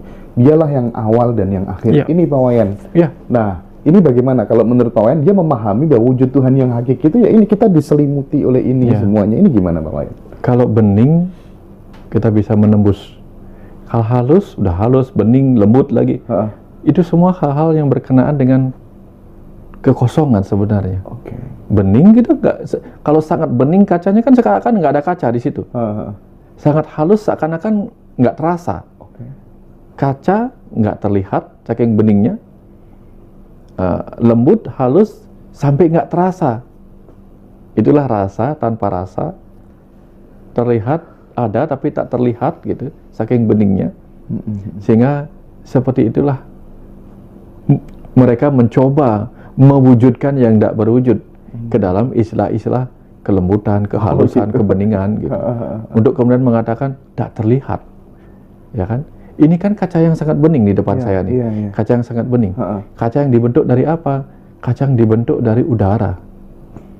Kan kaca itu sendiri adalah sesuatu yang dibentuk dari material juga. Nah, ini bisa nggak disebut sebagai awal dari segala awal? Oh iya, karena di sini juga ada kecerdasan. Ada kecerdasan semesta di mana-mana. Di sini ada ruang kosong, dan di ruang kosong ada kecerdasan semesta tak terbatas. Dan ini kekal nggak? Di apanya? Yang ininya, Pak Wayan. Yang ini, kosong dan isi ini kekal. Kekal, kosong dan isi ini. Tetapi ketika di sini kan ada oksigen, hidrogen ada di mana-mana nih. Ada karbon yang saya keluarkan ketika saya keluarin napas. Nanti kapan mereka karbon yang saya keluarkan, hidrogen, oksigen memadat menjadi energi kembali berupa karbohidrat, nampak dia mewujud. Tapi begitu dimakan lagi jadi energi nggak kelihatan lagi. Balik lagi dia ke sini. Yang tidak kelihatan ini. Nah, yang tidak kelihatan ini ada kecerdasan semesta. Inilah yang kekal. Yang kekal, yang selalu ada yaitu apa? Ruang kosong dan isi dari kekosongan itu. Itu nggak pernah hilang. Karena apa? Kekosongan akan selalu terisi.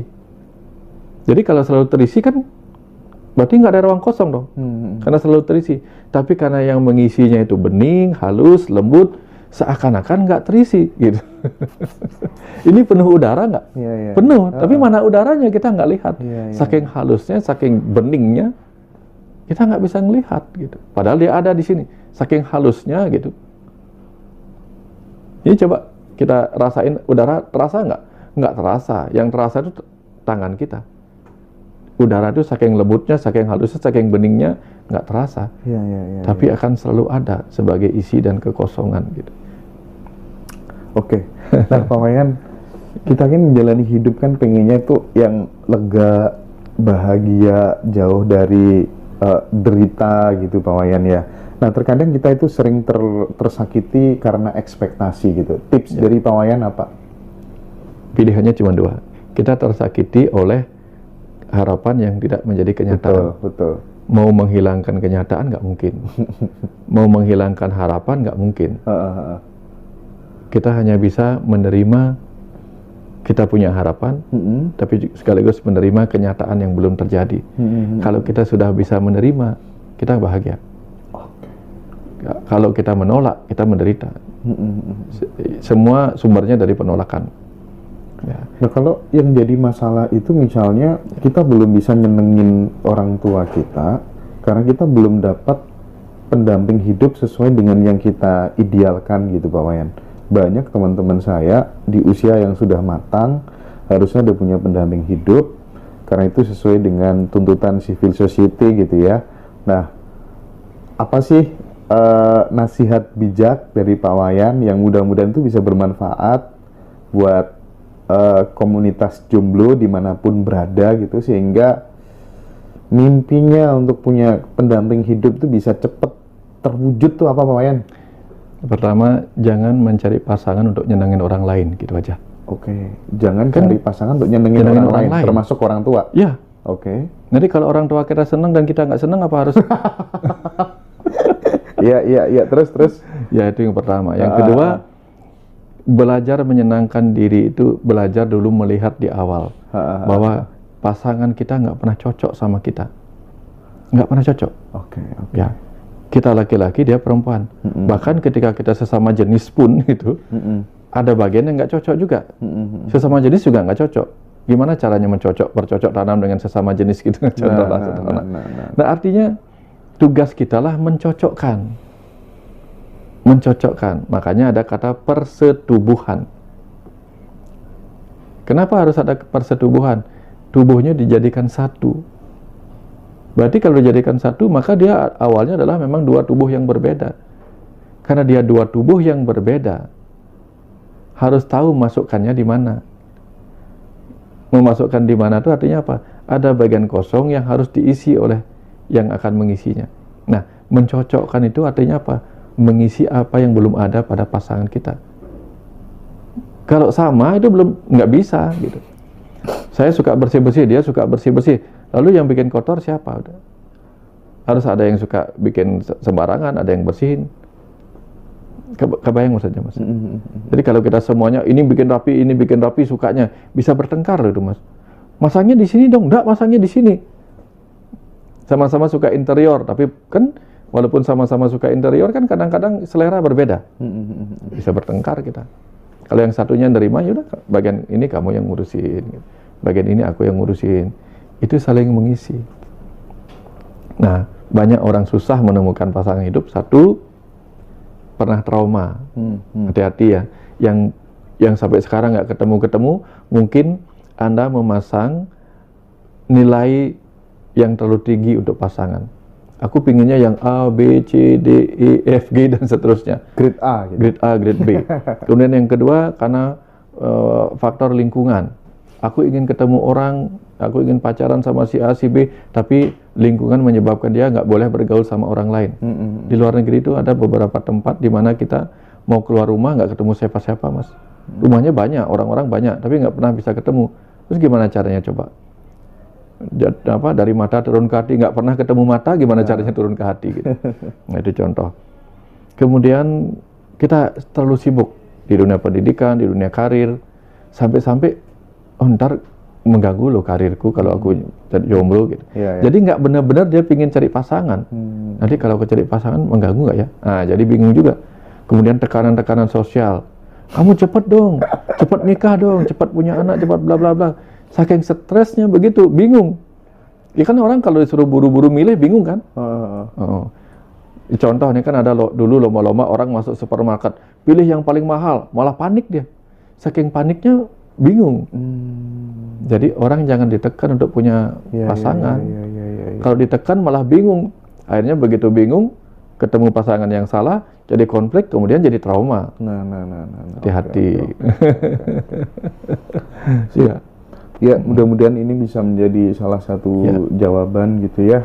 Dan yang penting lagi tetap self love ya, Pak Wayan ya. Pentingnya kalau itu kita yang udah self love, udah nggak merasa kekurangan lagi, itu justru malah datang lebih mudah gitu ya, Pak Wayan ya. Bagaimana orang akan datang mencintai kita kalau kita tidak pernah membuktikan bahwa kita mencintai diri kita sendiri.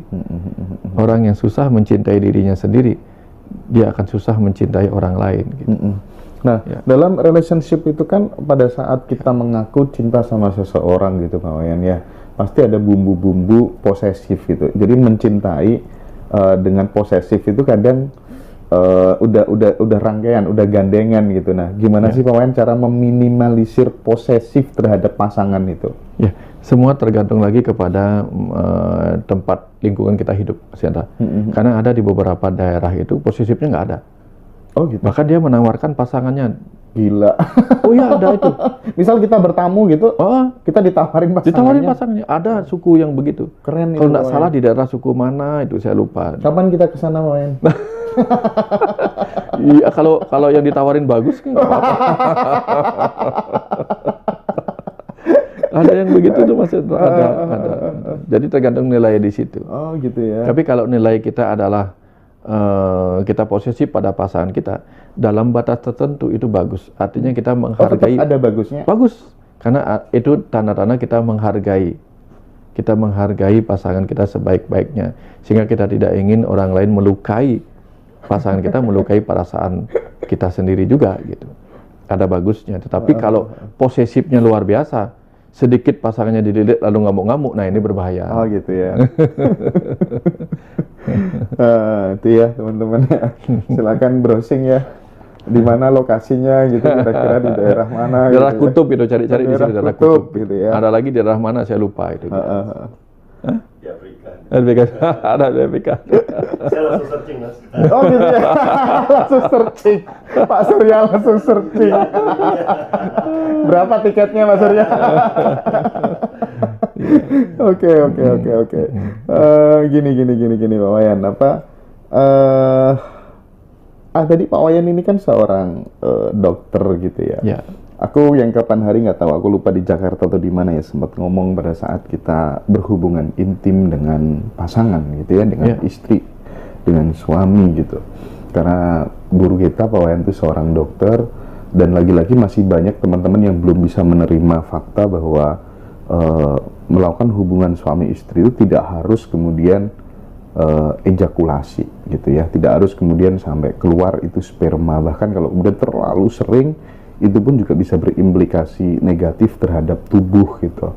Nah, ada salah satu mentor yang kemudian mengatakan juga, peserta itu kan yang datang itu kan suami istri rata-rata. Ketika menginginkan sesuatu yang pengen terjadi dalam hidupnya, even itu adalah mimpi yang dia cita-citakan gitu ya, pengen beli ini, pengen beli itu, pengen dapat ini, dapat itu sebelum ikut kelas disuruh berhubungan intim dulu sama pasangannya masing-masing. Ini ada trik-trik seperti itu. Saya nggak tahu secara saintiknya seperti apa gitu ya.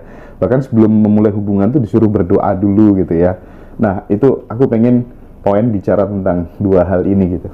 Ada yang cerita tentang bahwa seks itu adalah energi exchange gitu, pertukaran energi gitu kan, pertukaran kebahagiaan. Tetapi intinya adalah kalau di masa di kaum primata, simpanse contohnya, seks itu dilakukan untuk menghilangkan pertengkaran, menghilangkan energi-energi kemarahan begitu, sehingga kalau ada situasi kelompok mereka lagi stres, maka mereka melakukan hubungan seks sesama simpanse itu.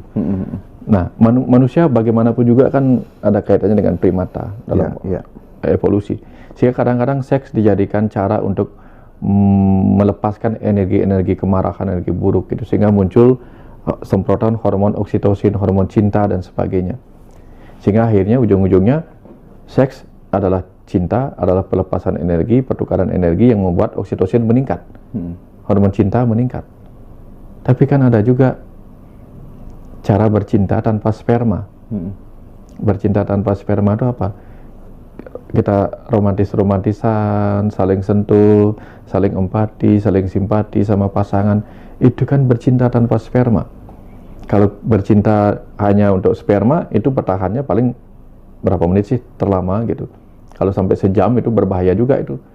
Kalau terus-menerus tegang, jadi priapismus, jadi vaginismus, jadi nggak bisa keluar, malah ujung-ujungnya bisa ke UGD itu, buat selimut berdua nggak bisa lepas, itu ada yang begitu. Nah, jadi tujuan daripada bercinta dengan tubuh itu menghasilkan oksitosin, hormon cinta. Tapi tidak selalu demikian. Cinta yang diekspresikan melalui hubungan seksual berbeda dengan hubungan seksual yang bertujuan cinta, belum tentu. Karena apa? Ada orang yang diperkosa, apakah menghasilkan cinta? Enggak. Yang hasilnya luka. Padahal sama-sama hubungan seksual. Tapi ada orang melakukan hubungan cinta tanpa seksual. Dan dia menghasilkan hormon oksitosin juga. Saling mencintai. Tapi cintanya dalam bentuk cinta yang jiwa. Bukan cinta yang tubuh tadi. Karena cinta tubuh bertahannya sebentar. Cinta pikiran bertahannya lebih lama. Cinta jiwa itu bertahannya paling lama. Sehingga kalau mau memiliki pasangan itu, cinta yang mana mau dipilih? Cinta yang level jiwa, level pikiran atau perasaan, ya kadang-kadang mudah tersakiti kan pikiran dan perasaan. Kalau rasanya nggak cocok, udah nggak beres lah. Apa cinta tubuh yang hanya bertahan 5 menit kalau sudah keluar sperma itu, tinggal pilih aja. Tetapi pada dasarnya tujuan dari makhluk alami ini, makhluk primata ini melakukan hubungan seksual adalah melepas stresnya. Makanya orang-orang yang terus-menerus berhubungan seksual itu jangan-jangan terlalu banyak stres itu, ya, sehingga dia lepaskan tekanannya dengan cara seperti itu, gitu. Ya, makanya orang yang stres ngelihat orang cantik kan, stres dia melihat orang cantik, stres karena nggak bisa mendapatkan, akhirnya dia apa? Lepaskan dengan memperkosa. Nah, ini contoh bagaimana berbahayanya ketika stres itu merasa tidak dihargai, merasa tidak dicintai oleh kehidupan, merasa diabaikan oleh orang-orang yang menurut dia sukai. Bisa memunculkan reaksi pemerkosaan seperti itu. Oke. Jadi itu ya teman-teman, bercinta tidak harus menggunakan sperma katanya Pak Wayan ya. Iya. Touching sebenarnya. Iya. Oke. Silakan sahabat-sahabat semua jika ada pertanyaan gitu ya. Dan sekali lagi aku mengingatkan nanti teman-teman yang pengen join acara retreat nasional Ngaji Roso bersama Pak Wayan dan Kang Abu Marlo tanggal 21 sampai 22 Desember di Sentul Bogor, dan di 5 Januarinya ada juga acara Ngaji Roso dengan Minddev Bali, one day workshop bersama Pak Wayan. Temanya upgrade kesadaran, upgrade kehidupan. Itu di 5 Januari. Upgrade kesadaran, upgrade kehidupan dengan memanfaatkan daya ajaib metafisik. Oke, upgrade kesadaran, upgrade kehidupan dengan memanfaatkan daya ajaib metafisik. Itu nanti lokasinya di Hotel Neo Denpasar. Itu 1 hari penuh ya, jam 8 pagi sampai jam 8 malam. Jadi teman-teman nanti bisa join 2 acara itu. Yang di Sentul silakan hubungin WA admin aja di kolom deskripsi YouTube Ngaji Roso atau di bio TikTok, itu udah ada nomor adminnya. Masih ada seat buat sahabat semuanya yang pengen join acara tersebut gitu ya. Nah, Pak Wayan, mungkin ini terakhir sebelum nanti dilanjutkan dengan host yang baru gitu ya. Apa sih tanda-tanda ketika kemudian alam semesta ini sudah memberkati diri kita, itu tanda-tandanya apa Pak Wayan? Sinkronitas. Ya, kalau kita diberkati, apa yang kita harapkan itu cukup mudah terjadi. Apa yang kita harapkan cukup mudah terjadi. Tiba-tiba semuanya terkoneksi. Itu. Ingin ini ada yang mempermudah, ingin itu dipermudah, makanya kita diberkahin oleh semesta. Kenapa kita bisa dipermudah oleh semesta? Karena kita juga melakukan sesuatu yang mempermudah semesta-semesta lainnya. Makanya simpel itu ya Pak Wayan ya. Di ajaran agama, kalau kita baik sama orang-orang, pada saat kita butuh kan orang-orang yang baik tadi itu datang kepada kita. Percaya nggak percaya? Mas Hendra dulu punya nolongin anak-anak banyak nggak? Wah. Nah sekarang mereka sering datang nggak? Tiba-tiba bukan minta bantuan lagi, tapi memberi bantuan. Apa yang bisa saya lakukan untuk mensupport Mas Hendra? Pernah nggak kayak gitu? Nah, itu tadi, karena Mas Hendra pernah menanam benih, kemudian semesta, bukan semesta raya dalam bentuk dari langit tiba-tiba turun uang, nggak gitu. Tapi ya nggak harus orang yang kita beri dulu, itu random juga sih. Random. Karena doa dia akan menggerakkan orang yang punya untuk memberikan apa yang ini. Itu kekuatan orang baik. Orang yang merasakan kebaikan kita itu. Tapi jangan melakukan kebaikan dengan harapan itu, nggak boleh. Ya. nanti sinkronitas itu terjadi gitu. Dan sinkronitas itu mau Ya. tidak mau hasil dari action kita, tindakan kita. Kita Persis. selalu mempermudah urusan orang lain, suka nolong orang lain. Persis. Ya akhirnya pengen apa-apa mudah. Persis. Konsekuensi logisnya gitu ya Pak Wayan Persis. ya. Ya, ajaran agama semua tujuannya seperti itu Mas Hendra. Nah. Kecuali salah tafsir. Kecuali salah tafsir Oh ya. iya, Repot itu. repot. Kalau sudah salah tafsir repot. Semua agama itu ujung-ujungnya cinta kasih kepada sesama, cinta kasih kepada alam semesta raya. Cuma dua itu aja. Akhirnya ujung-ujungnya apa? Nanti alam semesta kecil, alam semesta besar akan cinta kasih juga kepada kita. Kan cinta kasih. Nanti mereka kasih cinta. Ya, ya, ya. Mereka akan kasih cintanya kepada kita karena kita melakukannya dengan cinta kasih. Cinta yang kita kasih, maka cinta juga yang mereka kasih kepada kita gitu. Sederhana itu hidup ini sebenarnya iya, gitu. iya, iya. Cuman kita jadi ruwet untuk hal-hal yang rumus sederhana kayak gitu dah. Salah tafsir. Iya. Iya sih, benar. Kalau udah mau belajar lebih mendalam itu enak kayak Kang Abu gitu ya, nyepi di rumahnya Pak Wayan. Itu kan seru Pak Wayan, pemandangan-pemandangan seperti itu kan nggak ada sebelumnya gitu. Jarang loh orang mau belak-belakan gitu ya, apalagi dia orang Muslim gitu ya. Ayo Mas Indra, nanti kita nyepi bareng-bareng di rumah Pak Wayan. Itu kan sesuatu yang amazed banget gitu loh. Iya, Dulu iya, itu mungkin akan dihujat atau gimana gitu Iya. ya. Tapi sekarang kayaknya masyarakat udah mulai aware Pak Wayan ya. Ya, artinya pada sebagian besar orang-orang itu kesadaran spiritual sudah meningkat. Karena ini zamannya. Zaman lahirnya agama Budi. Agama Budi itu apa? Agama yang mulai dipahami dengan kesadaran akal budinya gitu. Sehingga mereka sadar, oh, ternyata tujuannya sama. Gitu. Mau naik motor, naik sepeda, naik apapun itu. Yang penting sudah sampai di tempat di mana kita bisa menikmati sebagai penonton sama-sama. Yang nonton sepak bola itu ada yang kesana naik pesawat, kesana naik mobil, naik bus. Ujung-ujungnya mereka menikmati permainan sepak bola yang sama. Jadi penonton. Intinya kalau ditarik ke dalam, Ya. ketemunya di titik yang sama. Ya, udah gitu gembira-gembira aja mereka. Iya. Gitu. Ya. Oke, sahabat semuanya, sementara udah dulu obrolan saya dengan Pak Wayan Mustika. Nanti akan dilanjutkan oleh Pak Surya yang akan memandu dialog dengan Pak Wayan secara lebih mendalam gitu ya. Terima kasih banyak Pak Wayan ya. Sama-sama. Matur suwun.